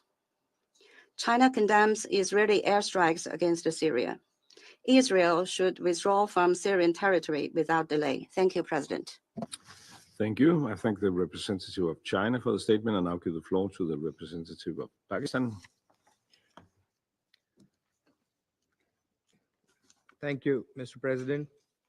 Pakistan commends Denmark's excellent stewardship of the Council during this month. We thank Special Envoy Geir Pedersen and USG Tom Fletcher for their briefings. We appreciate and support their work and that of their teams. We have also listened carefully to Madame Juman Saif, especially her remarks about Syria moving forward in the best interest of the Syrian people, which are most pertinent. Madam President, it is right for this Council to follow closely the situation in Syria, a cradle of civilization, historic land of beautiful people. This brotherly country has unfortunately endured instability and immense suffering in recent years, compounded by internal strife and external interventions. The recent developments offer a crucial opportunity for peace, reconciliation, and reconstruction. We remain hopeful that Syria's new leadership will guide the nation towards an inclusive, stable, and prosperous future. If at all there was a right time for the international community to engage and assist with this objective, it is now. The challenges confronting Syria, political, economic, security, and humanitarian, demand a holistic and coordinated response. A Syrian-led and Syrian-owned political process based on the principles contained in Resolution 2254 and facilitated by the United Nations remains the key to sustainable peace. We welcome Syria's new interim constitution as a critical step towards restoring the rule of law. The National Dialogue Conference held last month is also a positive step. We expect that the forthcoming appointment of an interim government, Legislative Council, and Constitutional Committee would reflect Syria's diversity and foster inclusive and representative governance.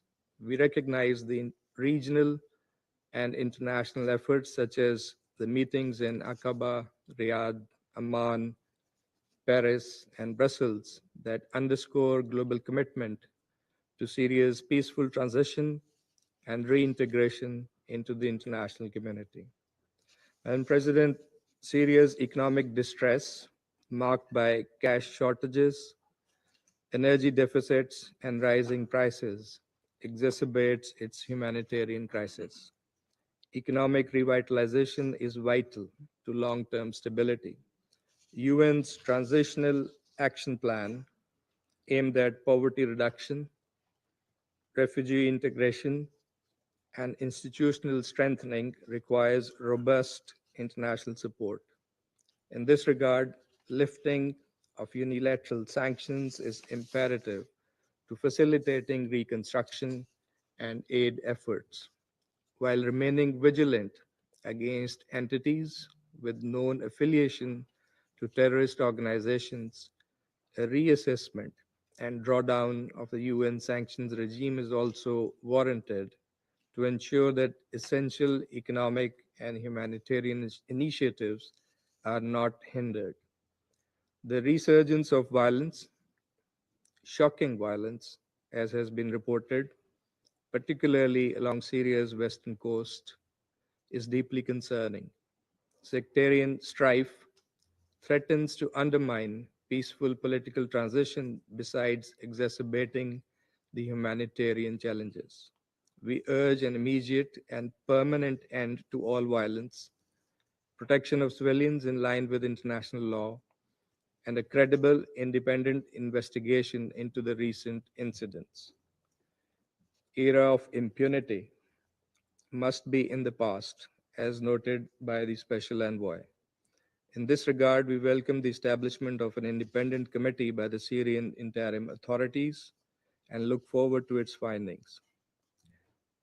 Israel's repeated and continuing incursions and airstrikes into Syrian territory, continued violations of the 1974 Disengagement of Forces Agreement, and its declared intent for an indefinite presence and full demilitarization of southern Syria are unacceptable, constitute blatant violation of Syria's sovereignty and territorial integrity, and undermine international law and regional stability. We echo the Special Envoy's condemnation of these illegal actions and Israeli military escalations in Syria, and reaffirm this Council's 14th March presidential statement, which upholds Syria's sovereignty, unity, and territorial integrity, and specifically calls on all states to respect these principles and to refrain from any action or interference that may further destabilize Syria. Israel must cease its incursions forthwith, and this Council must hold Israel to its obligations, and as also emphasized by the Special Envoy. And President, the agreement between Syria's interim government and the Syrian Democratic Forces to integrate all civil and military institutions marks a significant step towards national unity. Meanwhile, the persistent terrorist threat, particularly from Al-Qaeda and ISIS affiliates and the foreign terrorist fighters, remains a grave concern. The 1267 Sanctions Committee and its monitoring team must continue vigilant assessment to prevent any resurgence of terrorism. The humanitarian crisis in Syria remains dire, with over 16.5 million people in urgent need of assistance. More than 90% of Syrians live in poverty, and over half the population is food insecure. The international community must intensify its efforts to address these urgent needs while also supporting Syria's long-term recovery. And President, a durable peace in Syria hinges on a credible political transition, national unity and reconciliation, and inclusive governance. The international community must remain steadfast with necessary political and economic support. Pakistan stands firmly with the resilient people of Syria in the pursuit of peace and stability. I thank you. And I thank the representative of Pakistan for the statement. I now give the floor to the representative of Panama. Thank you, Madam President. Panama thanks you for convening this informative meeting on the political and humanitarian situation in Syria, and we very much appreciate the reports delivered by Mr. Geir Pedersen, Special Envoy of the Secretary General for Syria, as well as by Mr. Tom Fletcher, Under Secretary General for Humanitarian Affairs and Emergency Relief Coordinator, OCHA. And we are also grateful and took note of the briefing delivered by Madam Jumana Saif, representing civil society. We'd also like to welcome the distinguished delegations of Syria, Iran, Qatar, Jordan, and Turkey at this meeting. Madam President, on the 1st of March, after 14 years of civil war, the formation of a new government, an interim government, and according to the statements made by the Syrian authorities, they have the aim of reflecting the diversity of the Syrian people. This new government has a historic opportunity to progress towards an inclusive political process that guarantees the participation of all citizens who make up the Syrian state, including women, promoting the stability and reconciliation of the country. Seizing upon this opportunity requires the greatest efforts to be made by the interim authorities in order for the constitutional process to be implemented, with ending with the approval of an inclusive constitution that is appropriate in due form, that can create a balance between the institutions of the state and provide credibility and respect, earn credibility and respect on the part of everyone. Also, efforts must be made to put an end to to bring to an end the interim government situation by carrying out inclusive elections that will lead to an elected government according to the norms of this new constitution. But unfortunately, just a few days after the establishment of the new government on the 6th of March, what we saw was an escalation of violence in the coastal provinces of Latakia and Tartus that led to the deaths of 1,300 civilians, approximately, the majority of them belonging to the Alawite community, but also belonging to other minorities. This serious episode represents a clear threat to the political and social stability of the country. Panama robustly condemns these acts of violence, and we ask that the investigations announced by the Syrian government with regard to these terrible events be held rapidly, transparently, and that it be independent and impartial in accordance with international standards. These investigations should guarantee accountability and bring to justice those responsible for these crimes in order to restore trust in the peace process. Madam President, in an encouraging development, on the 10th of March, the Syrian authorities achieved an agreement with the Syrian Democratic Forces, including with the Kurdish community. This agreement establishes a ceasefire and the integration of the Kurdish forces into the Syrian army. This is a crucial step for the internal cohesion of the country. It also guarantees the recognition of the constitutional rights of the Kurds, which will make it possible for them to fully participate in the political life of Syria. This progress is a positive signal of the Syrian authorities with regard to the unification of the country and strengthening future efforts towards a common and peaceful future for all communities. It's also essential that the authorities firmly address the threat represented by foreign terrorist fighters operating in Syria, including the remnants of Islamic State, ISIS, and others. Despite these threats that are destabilizing the country and the region and which require a robust and coordinated response, given the presence of irregular groups that has led to clashes on the border between Lebanon and Syria on the 18th of March. It was possible, however, to achieve a ceasefire agreement between both countries. This agreement reflects the urgent need for closer cooperation in order to avoid new escalations of violence. Madam President, the humanitarian crisis in Syria continues to worsen, affecting more than 16.5 million people who require urgently humanitarian assistance. The conflict continues to prolong the suffering, with thousands of people displaced and seeking safety, and the number of internally displaced has increased to more than 7 million.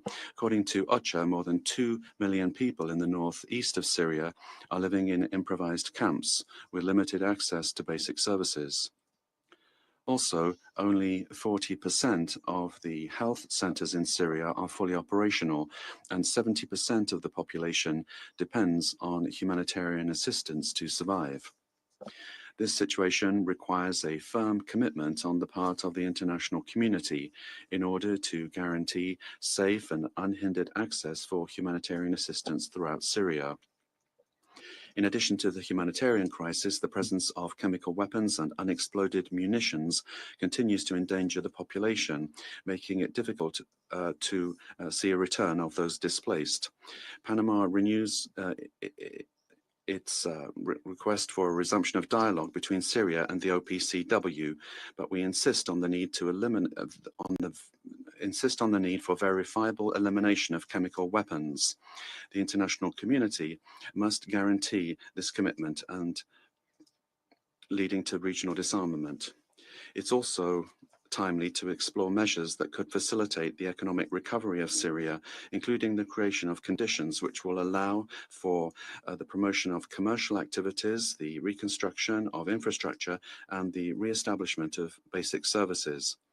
In this regard, it's fundamental to consider the possibility of a timely lifting of sanctions which are still affecting the Syrian economy in order to provide an environment that is conducive to economic development and investment. These initiatives should proceed in parallel to the commitments of the new Syrian government to guarantee security and respect for the rights of the entire population. Madam President, Panama reiterates its support for the sovereignty, independence, and territorial integrity of Syria.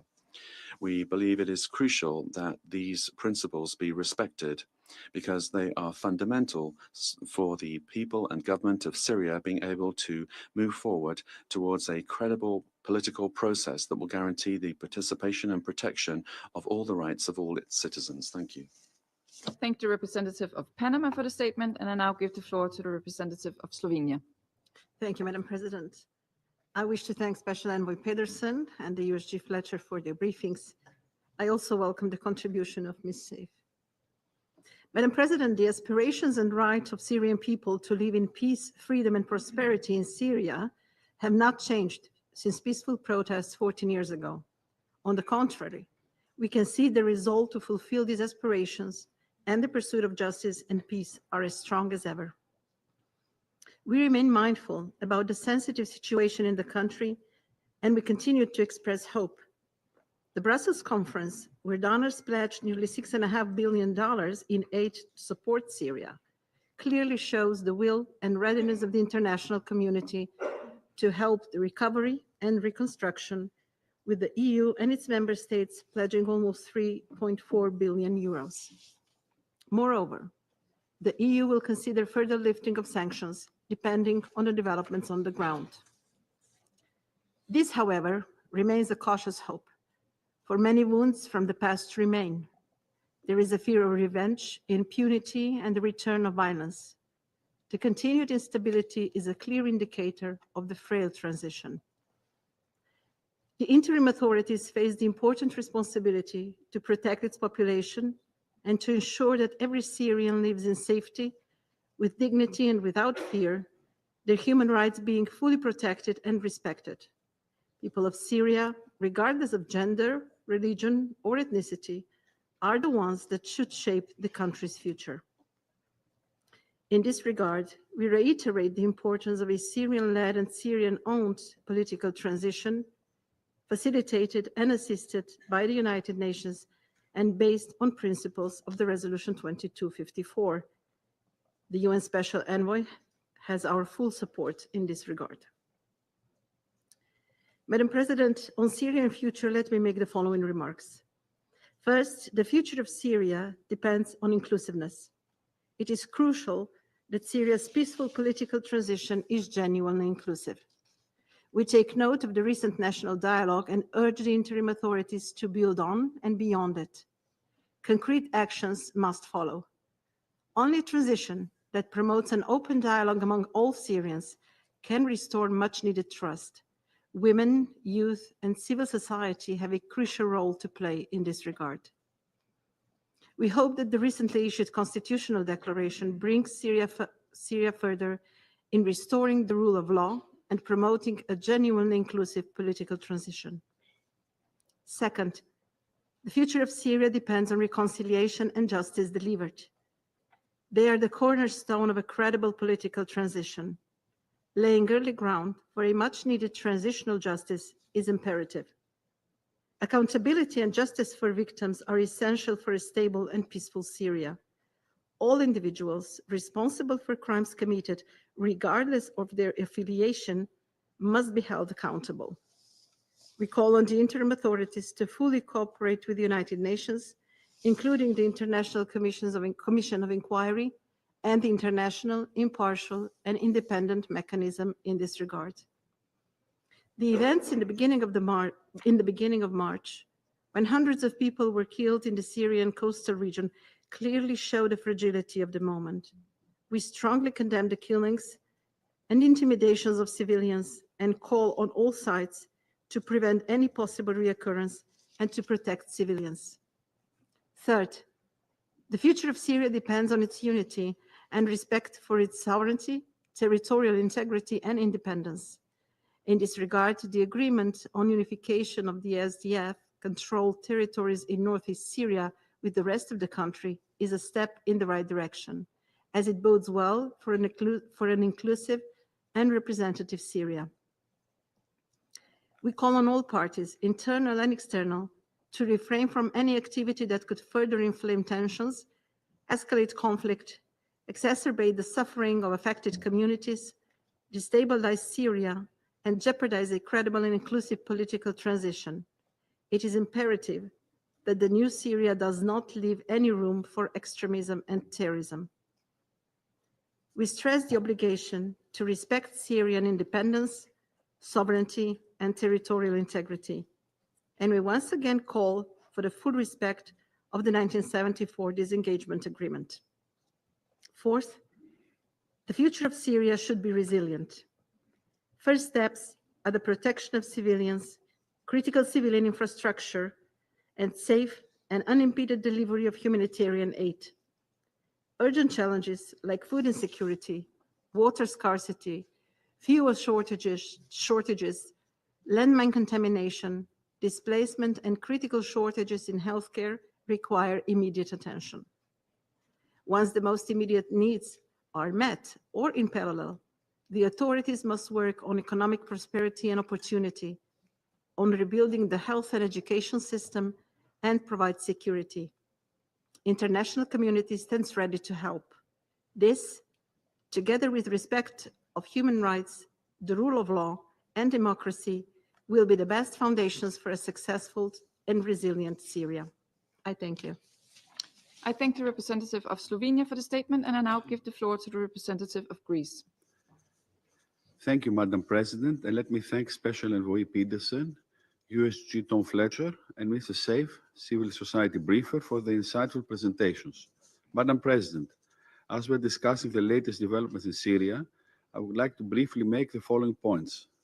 Greece stands in solidarity with the Syrian people and supports Syria's recovery, which can only be assured through a truly inclusive political transition. The recent atrocities, condemned strongly by this Council presidential statement of 14 March, have increased the urgency for an inclusive political transitions without foreign interference, while securing the protection of all ethnic and religious communities, including Christians, Alawites, Druze, and Kurds, in the spirit of national unity and the key principles of Security Council Resolution 2254. Safeguarding Syria's rich cultural heritage and religious monuments is also key, as it's demonstrating a clear dedication to international law, including international law of the sea. The appalling violence in Syria's coastal region has also increased the urgency for full accountability and transitional justice. The credibility of the interim authorities rests on holding the perpetrators of these attacks accountable. We expect the independent committee to work well and fast to this end. Enhancing accountability and establishing transitional justice is critical. As consistently advocated by the Syrian civil society organizations across the board, the only viable future for Syria is the one where accountability, concord, dialogue, and peace prevail. In this light, Syria must allow the Independent International Commission of Inquiry to investigate all violations. All Syrian communities should be able to live in Syria without fear. We are closely monitoring developments, including the recent agreements between the SDF and Damascus, as well as the announcement of a constitutional declaration, expecting that they will feed into a viable and inclusive political transition. In this context, we took careful note of the reluctance, especially the one expressed by the Kurdish element vis-à-vis the constitutional declaration.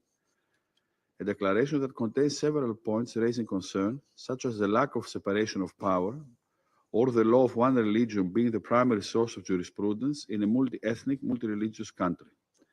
Implementation of the actual level of inclusivity in the new structures will be key, as is the appointment of the new inclusive interim government that was proclaimed by the interim president. Madam President, as part of the EU family, Greece has been stressing that the easing of sanctions shall be made in a gradual, conditional, reversible manner, so as to ensure that expectations are met in terms of inclusive transition, accountability of recent atrocities, as well as full respect of international law. Recognizing the severe humanitarian situation on the ground and standing in full solidarity with the Syrian people, Greece made its pledge during the 9th Brussels Conference in support of Syria's recovery.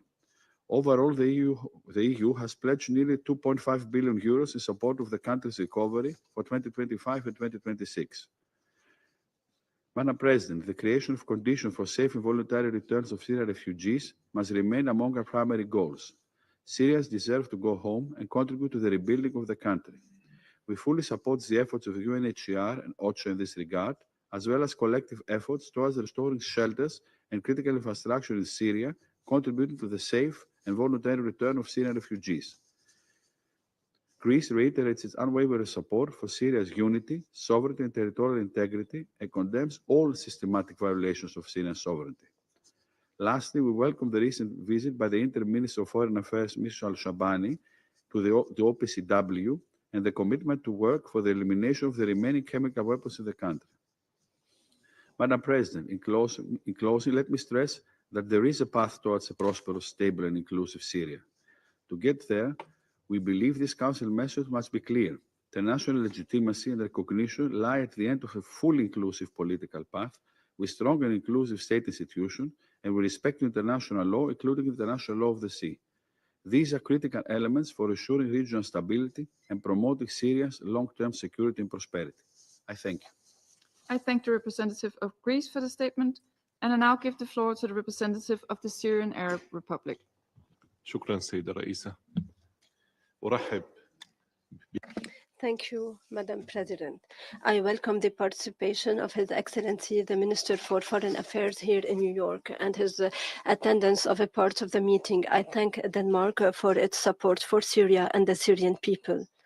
I thank you, Madam President, and I thank your team for managing the work of the Security Council this month. I extend my thanks to the Special Envoy, Mr. Pedersen, and Under-Secretary General for Humanitarian Affairs, Mr. Tom Fletcher, and Mrs. Jumana Saif for their briefings today. Madam President, Syria is moving forward at this pivotal stage in its history. Following the National Dialogue Conference and based on its outcome, and with the aim of preparing the legal framework for the transitional phase, the Presidency of the Republic formed a committee to draft the constitutional declaration, which was subsequently approved by the President of the Republic. The Constitutional Declaration affirms the Syrian state's commitment to preserving the unity of Syrian territory, achieving societal stability, and safeguarding civil peace. It criminalizes calls for division and secession, the request for foreign intervention, and reliance on external powers. It guarantees freedom of belief and the cultural diversity of Syrian society in all its components. It emphasizes the prevention of sedition and incitement to violence and calls for combating all forms and types of violent extremism. The Constitutional Declaration stipulates that all rights and freedoms set forth in international human rights treaties and conventions ratified by Syria are an integral part of the declaration. Under this declaration, the state safeguards the right to political participation and the formation of political parties on national grounds. The declaration highlights the state's protection of women's status, dignity, and role in the family and society, and ensures their right to education and employment. The Constitutional Declaration established the system of governance for the 5-year transitional phase. It included provisions regulating the work of the 3 branches, legislative, executive, and judicial. The declaration affirmed cooperation with the international community and international cooperation organizations for reconstruction, facilitating the return of refugees and displaced, and achieving national reconciliation. In pursuit of justice, the declaration provided for the establishment of a transitional justice body to provide redress to victims and survivors and honor martyrs.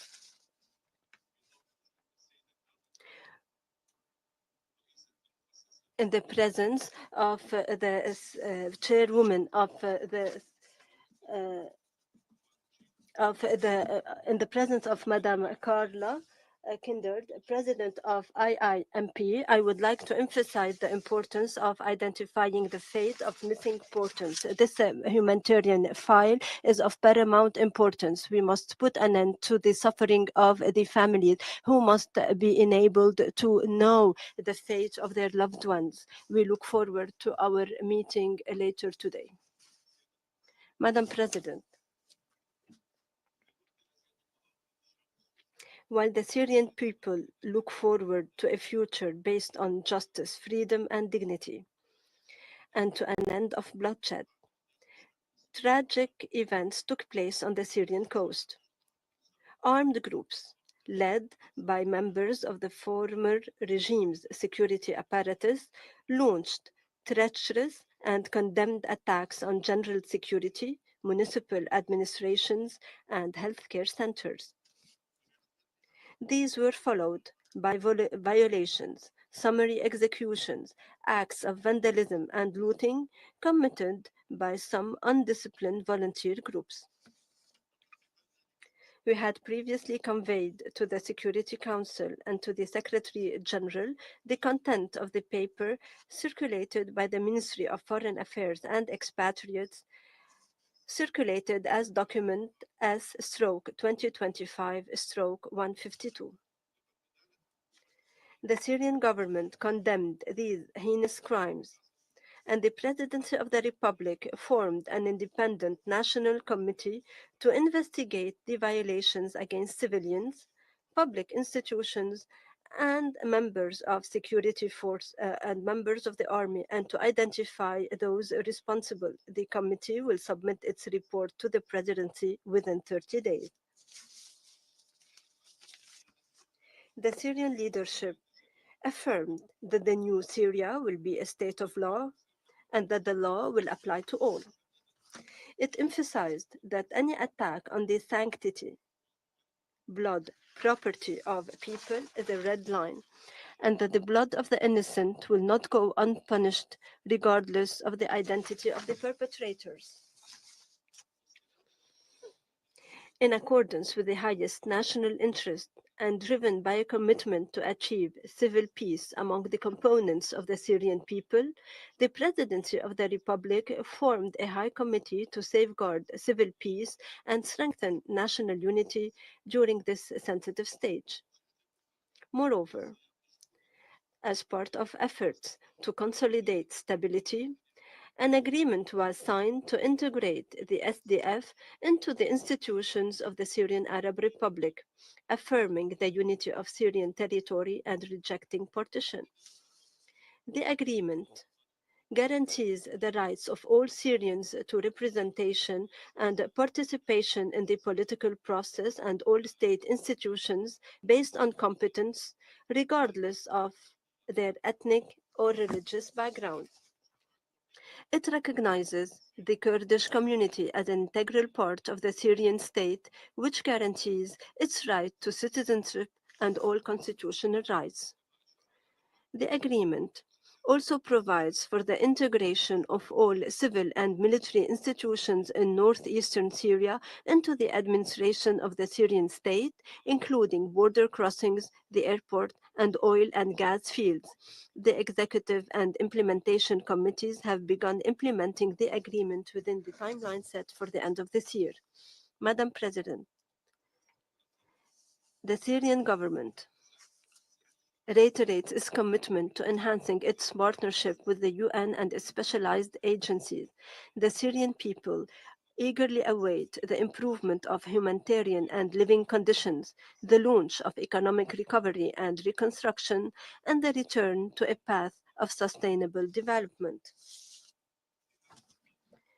In this context, the Syrian government has renewed the authorization granted to the UN and its specialized agencies to use Bab Salama and Al-Rai border crossings for an additional 6 months, expiring on 3 September 2025. For the first time, represented by the Minister of Foreign Affairs and Expatriates. Syria participated in the 9th Brussels Conference. We express deep gratitude and appreciation to the countries and entities that pledged support for the Syrian people during this conference. We look forward to the fulfillment of these pledges to achieve tangible impact that will be felt by the Syrians as soon as possible. Syria expresses its deep appreciation to the State of Qatar and the Hashemite Kingdom of Jordan, to these two brotherly states, and to the UNDP for the initiative of supplying Syria with gas through Jordan to generate 400 megawatts of electricity. Syria calls on other countries to adopt similar approaches to help alleviate the suffering of the Syrian people as soon as possible. My country underscores the need to move from temporary humanitarian aid to laying the foundations for comprehensive and sustainable solutions through real and tangible measures. This starts with the full lifting of sanctions imposed on the Syrian people to break the shackles of the blockade and allow Syrians to rebuild their homeland and advance towards a better future. We appreciate the measures taken by some countries in order to lift some of the sanctions imposed. We look forward to the full and sustainable lifting of sanctions. Madam President, the Israeli occupation army continues its outrageous violations of Syria's sovereignty and territorial integrity in violation of international law, the Charter of the UN, relevant resolutions, and the 1974 Disengagement of Forces Agreement. Israeli occupation forces continue their unlawful control by force over vast swathes of Syrian territory in the occupied Syrian Golan, the area of separation, Quneitra Governorate, Mount Hermon, and neighboring areas in the governorates of Daraa and rural Damascus. Meanwhile, recent weeks have witnessed repeated Israeli attacks on various Syrian regions, resulting in the martyrdom of several Syrian civilians. The latest such attack took place today, targeting areas in the governorate of Daraa. Quaya, the village of Quaya, in the last hours was subject to violent artillery and air shelling, targeting agricultural farms. As a result, 6 civilians were killed and martyred, and the death toll is likely to rise because of the severe injuries and the ongoing aggression. Syria reaffirms the complaint addressed to the President of the Security Council and the Secretary General, circulated as document S/2025/120. Syria strongly condemns the blatant Israeli aggression against its territory. Syria denounces statements by occupation officials calling for what they term the disarmament of the Syrian state in the southern governorates, and their false claims about protecting specific components of the Syrian national fabric. These aggressive practices and provocative statements reveal the Israeli occupation's intent to destabilize Syria's security and stability. Therefore, my country, Syria, calls again on the Security Council to shoulder its responsibilities and take firm and immediate action to compel Israel to immediately cease its ongoing aggression against Syrian territory and to withdraw immediately and unconditionally from all Syrian land. My country, Syria, also calls on all countries with influence to play an active and constructive role in this regard. In conclusion, Madam President, the new Syria grapples with major deadlines and immense challenges.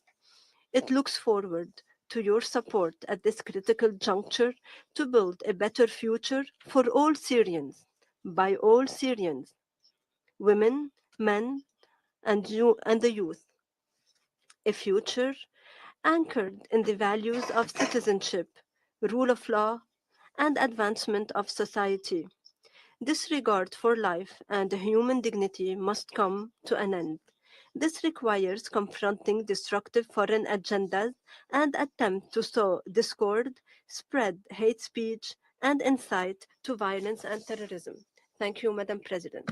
I thank the representative of the Syrian Arab Republic, and I now give the floor to the Islamic representative of the Islamic Republic of Iran. In the name of God, the compassionate and merciful, thank you, Madam President. We appreciate Mr. Pedersen, the Special Envoy, and Mr. Tom Fletcher, the Under Secretary General, for the insightful briefing. We have closely listened to the views of Ms. Jumana Saif. With regard to the current situation in Syria, I wish to make the following points. First, we strongly condemn the widespread violence of people in Latakia and Tartus since 6 March, which has led to a mass killing of civilians. The interim authorities must take decisive action to end all violence, protect civilians, and ensure unhindered humanitarian access. All communities' rights must be respected and guaranteed, and any attempts to displace minorities, especially Alawites and Shiites, must stop immediately. We welcome the Security Council presidential statement of 14 March, which strongly condemns this carnage and call for a swift, credible, transparent, independent, and comprehensive investigation. The interim authorities must ensure full accountability and swiftly bring the perpetrators to justice. Second, we stress the need to combat terrorism in Syria and grave threat posed by foreign terrorist fighters, which endanger regional and global security. This transnational threat demands coordinated action. We echo the Security Council call for the interim authorities to take decisive measures and uphold its counter-terrorism obligations. FTS must be repatriated, held accountable, and prevented from further destabilizing the region. Iran remains committed to fighting terrorism and stands ready to cooperate with legitimate international partners to address these challenges. Third, we express deep concerns over Israeli ongoing violation of Syrian sovereignty and territorial integrity. Recent Israeli airstrikes, including those on the city of Daraa, have resulted in civilian casualties and heightened regional tensions.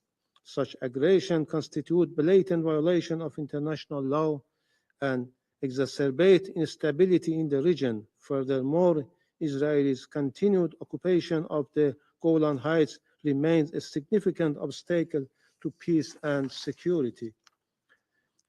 Resolution 497 unequivocally declares Israeli imposition of its law in the occupied Golan Heights as null and void and without international legal effect.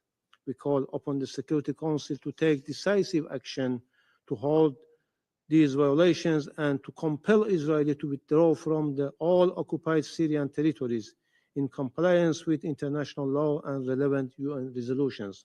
Fourth, Syria faces severe humanitarian and economic challenges requiring urgent reconstruction and restoration of essential services. However, US and EU sanctions continue to obstruct recovery, disproportionately harming vulnerable population. We welcome the recent EU decision to suspend sanctions against Syria in transport, energy, and banking sector. This relief is insufficient. All illegal measures must be fully lifted to facilitate Syrians' reconstruction and ensure the safe return of refugees. Fifth, the future of Syria must be determined only by its people, free from any external interference or imposition.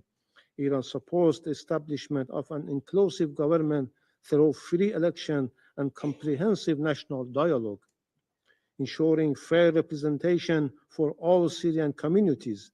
To ensure national solidarity, the temporary constitution should also be submitted to a public vote. The Constitution must serve to strengthen national unity rather than sow division or exacerbate ethnic and religious tensions. Iran emphasized the necessity of a Syrian-led and Syrian-owned political process, facilitated by the United Nations and grounded in the principles of the UN Security Council Resolution 2254. This resolution outlines a clear roadmap for establishing an inclusive, non-sectarian government through free and fair elections and comprehensive national dialogue, ensuring fair representation for all Syrians. Iran supports the efforts of the UN Special Envoy and stressed that the United Nations must play a central role in this process. Sixth, we welcome Syrian returns to the Organization of Islamic Cooperation after a 13-year suspension. This development allows Syria to resume its role as a significant member of this esteemed body. Iran remains committed to supporting Syria's sovereignty and territorial integrity and is dedicated to playing a constructive role in achieving lasting peace and stability in Syria and broader region. In conclusion, we categorically reject the baseless accusation made by the US representative, which are once again intended to distort reality and mislead the international community. For years, under the false pretext of counterterrorism, the United States has flagrantly violated Syrian sovereignty and territorial integrity, enabling terrorist groups and backing Israel occupation to advance its geopolitical agenda. We must not overlook the fact that the severe humanitarian crisis and economic hardship in Syria stem directly from Washington's unlawful sanctions and its systematic violation of international and fundamental human rights of the Syrian people. These are undeniable facts, and the representative of the United States cannot erase these through deception, misleading, or by leveling baseless accusation against Iran. We seek and support the establishment of sustainable stability and security in Syria and are not involved in any action that would destabilize Syria and broader region. I thank you, Madam President. I thank the representative of the Islamic Republic of Iran for the statement, and I now give the floor to the representative of Jordan.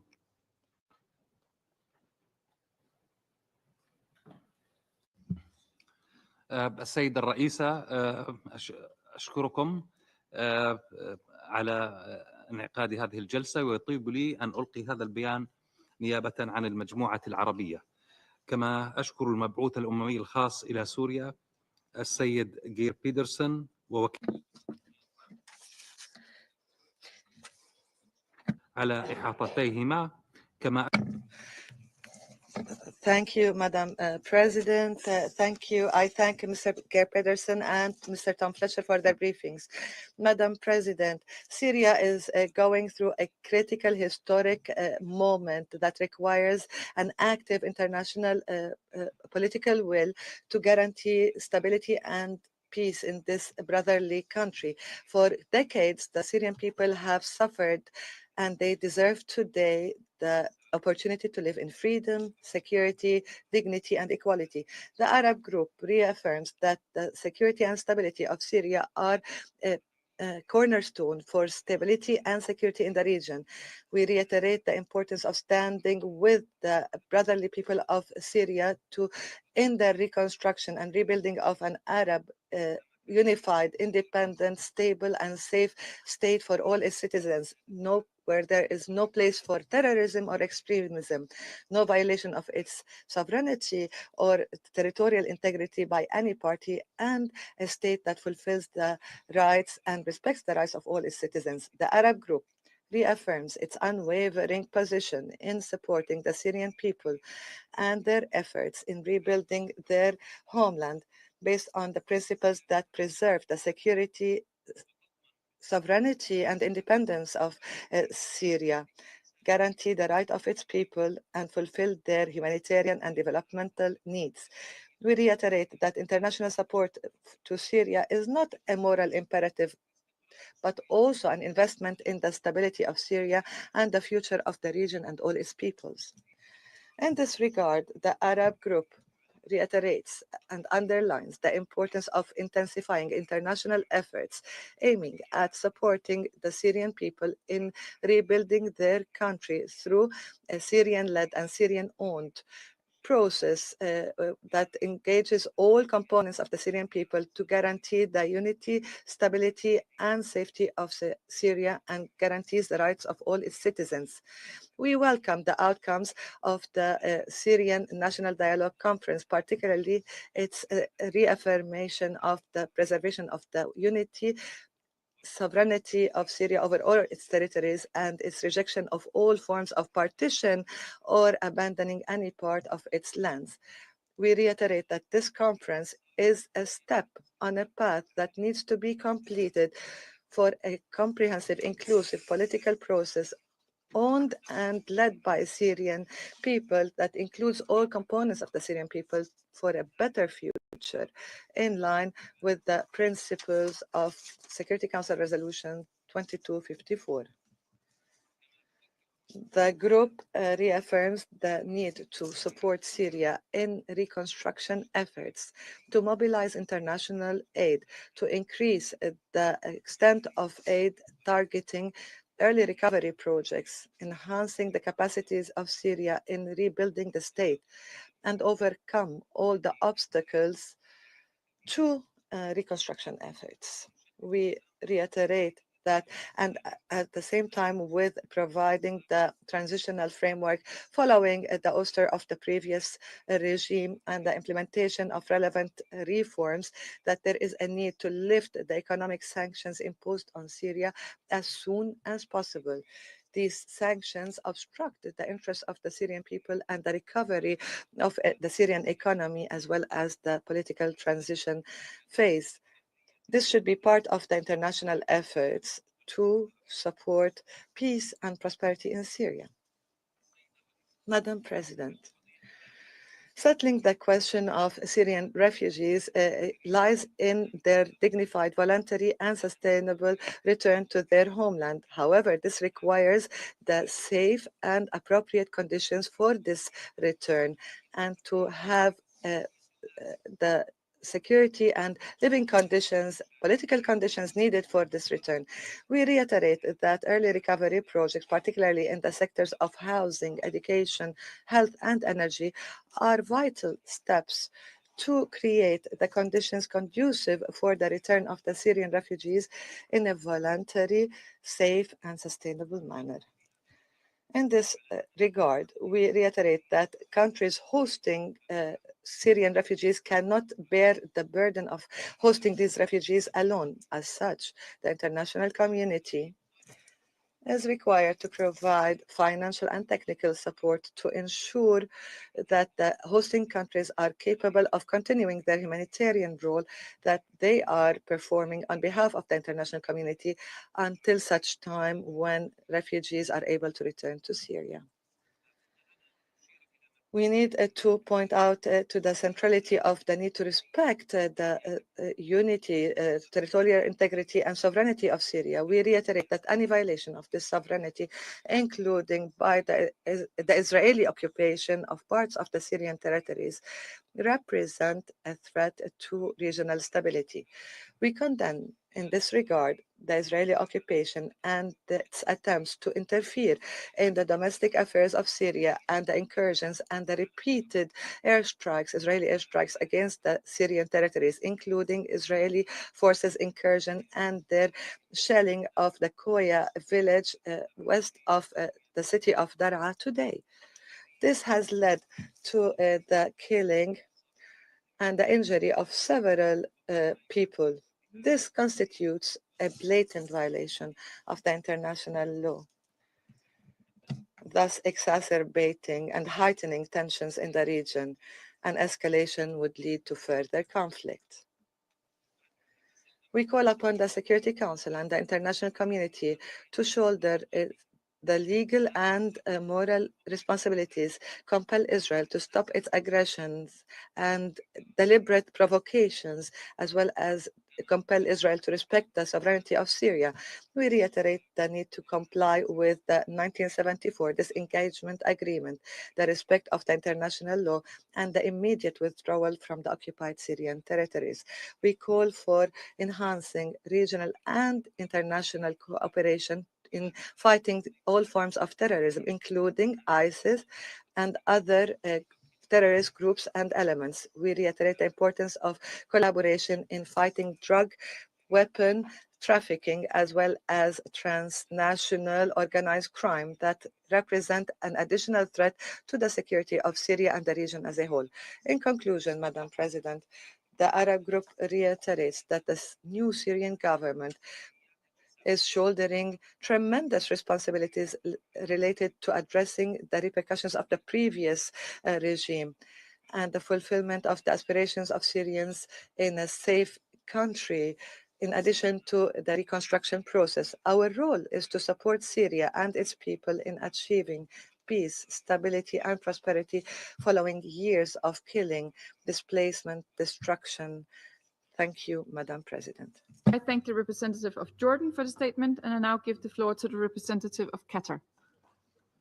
شكرا السيدة الرئيسة. Thank you, Madam President. Allow me at the outset to congratulate you on presiding over the Security Council this month, and we welcome the Minister of Foreign Affairs presiding over the meeting today. We thank Mr. Geir Pedersen, the Special Envoy, and the Emergency Relief Coordinator, Mr. Tom Fletcher, and Ms. Saif for their briefings, and we align ourselves with the statement delivered on behalf of the Arab Group. Madam President, last year, the brethren Syrian people turned a very painful page that lasted for years. Today, they are trying to rebuild a safe and stable country, a country that plays a regional and international role. The state of Qatar has a principled position, and it has been firm. We support our Syrian brothers and sisters during this critical phase of their history. Upon the guidance of His Highness Sheikh Tamim bin Hamad Al Thani, the Emir of the State of Qatar, we continue to support the brethren Syrian people at the humanitarian and relief levels. We contributed to the recovery and reconstruction efforts and to the provision of basic services.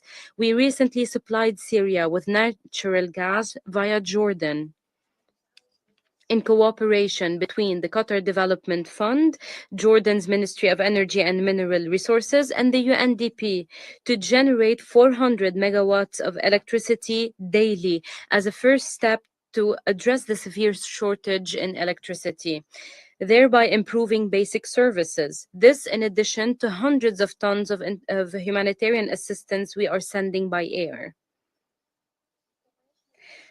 This also includes political and diplomatic support. On December 28 last year, an agreement was reached to protect the interests of the Syrian Arab Republic through the permanent delegation of the State of Qatar at the OPCW. This contributed to the promotion of dialogue between Syria and the international community during the transition, and to promote collaboration and cooperation between the Syrian government and UN and international agencies. We welcome the holding of the Syrian National Dialogue Conference. It is an important step towards consensus, unity, and building a state of law and institutions. We welcome the Constitutional Declaration and hope it becomes a strong basis for the transition, especially as it focuses on the separation of powers, the establishment of a committee to draft a permanent constitution, achieve transitional justice, and protect the rights and freedoms of all Syrians while committing to the unity of the people and the land. We stress that the security and stability in Syria requires state monopoly over arms through one national army that reflects all Syrian components, paving the way towards a peaceful transition through an inclusive, peaceful process. We strongly condemn the crimes perpetrated by outlaw groups and their targeting of security forces. We welcomed the agreement to integrate the Syrian Democratic Forces into state institutions. This is an important step to strengthen civil peace and stability in the country. We also condemned Israeli attacks on Syria because they violate Syria's sovereignty and territorial integrity. This is a blatant violation to international law, including the latest attacks on Daraa and the bombing of a number of areas in Syria and the ongoing land grab in the buffer zone. The international community must take urgent action to compel Israel to comply with the international law and resolutions of international legitimacy and stop its repeated attacks. We took part in the donor conference on Syria held last week in Brussels. There is an urgent need to increase humanitarian assistance and ensure their unimpeded delivery to all affected areas, to lift economic sanctions imposed on the former regime because their raison d'etre is no longer there, but their negative impact continues on the Syrian people. We welcome the positive steps taken recently to ease sanctions. In conclusion, Madam President, we reaffirm our firm position in support of Syria's sovereignty, unity, independence, and territorial integrity. We stress our support to all international and regional efforts to ensure security and stability in Syria and achieve its people's aspirations. Thank you, Madam President. Thank the representative of Qatar for the statement. I now give the floor to the representative of Turkey. Thank you, Madam President. I would also like to thank Mr. Pedersen, Mr. Fletcher, and Ms. Jumana Saif for their briefings. Madam President, the new era in Syria presents a historic opportunity for both the country and the people in the region. At this critical moment, the international community must step up and extend its support to help the Syrian people overcome the challenges they face. Turkey, as always, will continue to spare no effort in providing all necessary assistance to ensure a stable, united, and secure Syria and a good neighbor. We emphasize the importance of inclusive and representative governance in our engagements with the Syrian administration. Since the fall of the regime, the administration has demonstrated common sense and due diligence. Turkey welcomes the convening of the National Dialogue Conference and announcement of the Constitutional Declaration. We believe that these efforts will pave the way for an inclusive Syrian-led, Syrian-owned transition process as we hoped for a long time. However, in Latakia and surrounding areas, we have unfortunately witnessed attempts and provocations aimed at undermining the smooth transition process. The wave of violence began with organized and simultaneous attacks orchestrated by remnants of the former regime. These attacks should not be mischaracterized as a sectarian conflict between Damascus and the Alawite community. International community must recognize that these were coordinated efforts supported by certain actors to destabilize Syria. It is essential to remain vigilant against such attempts that could trigger a new cycle of violence engulfing the entire country, something that must be prevented and aborted at all costs. All perpetrators must be held accountable. International community should support the Syrian administration's efforts to investigate these recent violent incidents. Madam President, political transition process is multifaceted, encompassing everything from the establishment of new institutions to ensuring transitional justice. Leadership and ownership of Syrians with UN guidance based on the administration's consent will be crucial to the success of this process. Madam President, there is no place for Daesh, PKK, YPG, SDF in Syria's future. Eradication of these terrorist groups is essential for achieving a peaceful, independent, and politically unified Syria as soon as possible. All terrorist elements must leave the country. PKK, YPG, SDF must immediately disarm, dissolve, and come fully under the control of a national army with a single command structure. We approach the agreement reached between the Syrian administration and the SDF with cautious optimism. However, the proposed implementation timeline is overly prolonged and must be expedited. Ensuring a swift and full implementation of this agreement is essential to guarantee a unified and centralized administration in Syria. The immediate transfer of security over detention centers and camps in the northeast of the country to the Syrian administration is imperative. Turkey is ready to cooperate with Syria in this regard. We remain fully committed to the fight against terrorism. Turkey, Jordan, Iraq, Lebanon, and Syria convened in Amman on March 9th to discuss regional security and counterterrorism efforts, working toward a regional mechanism to combat Daesh and enhance existing efforts.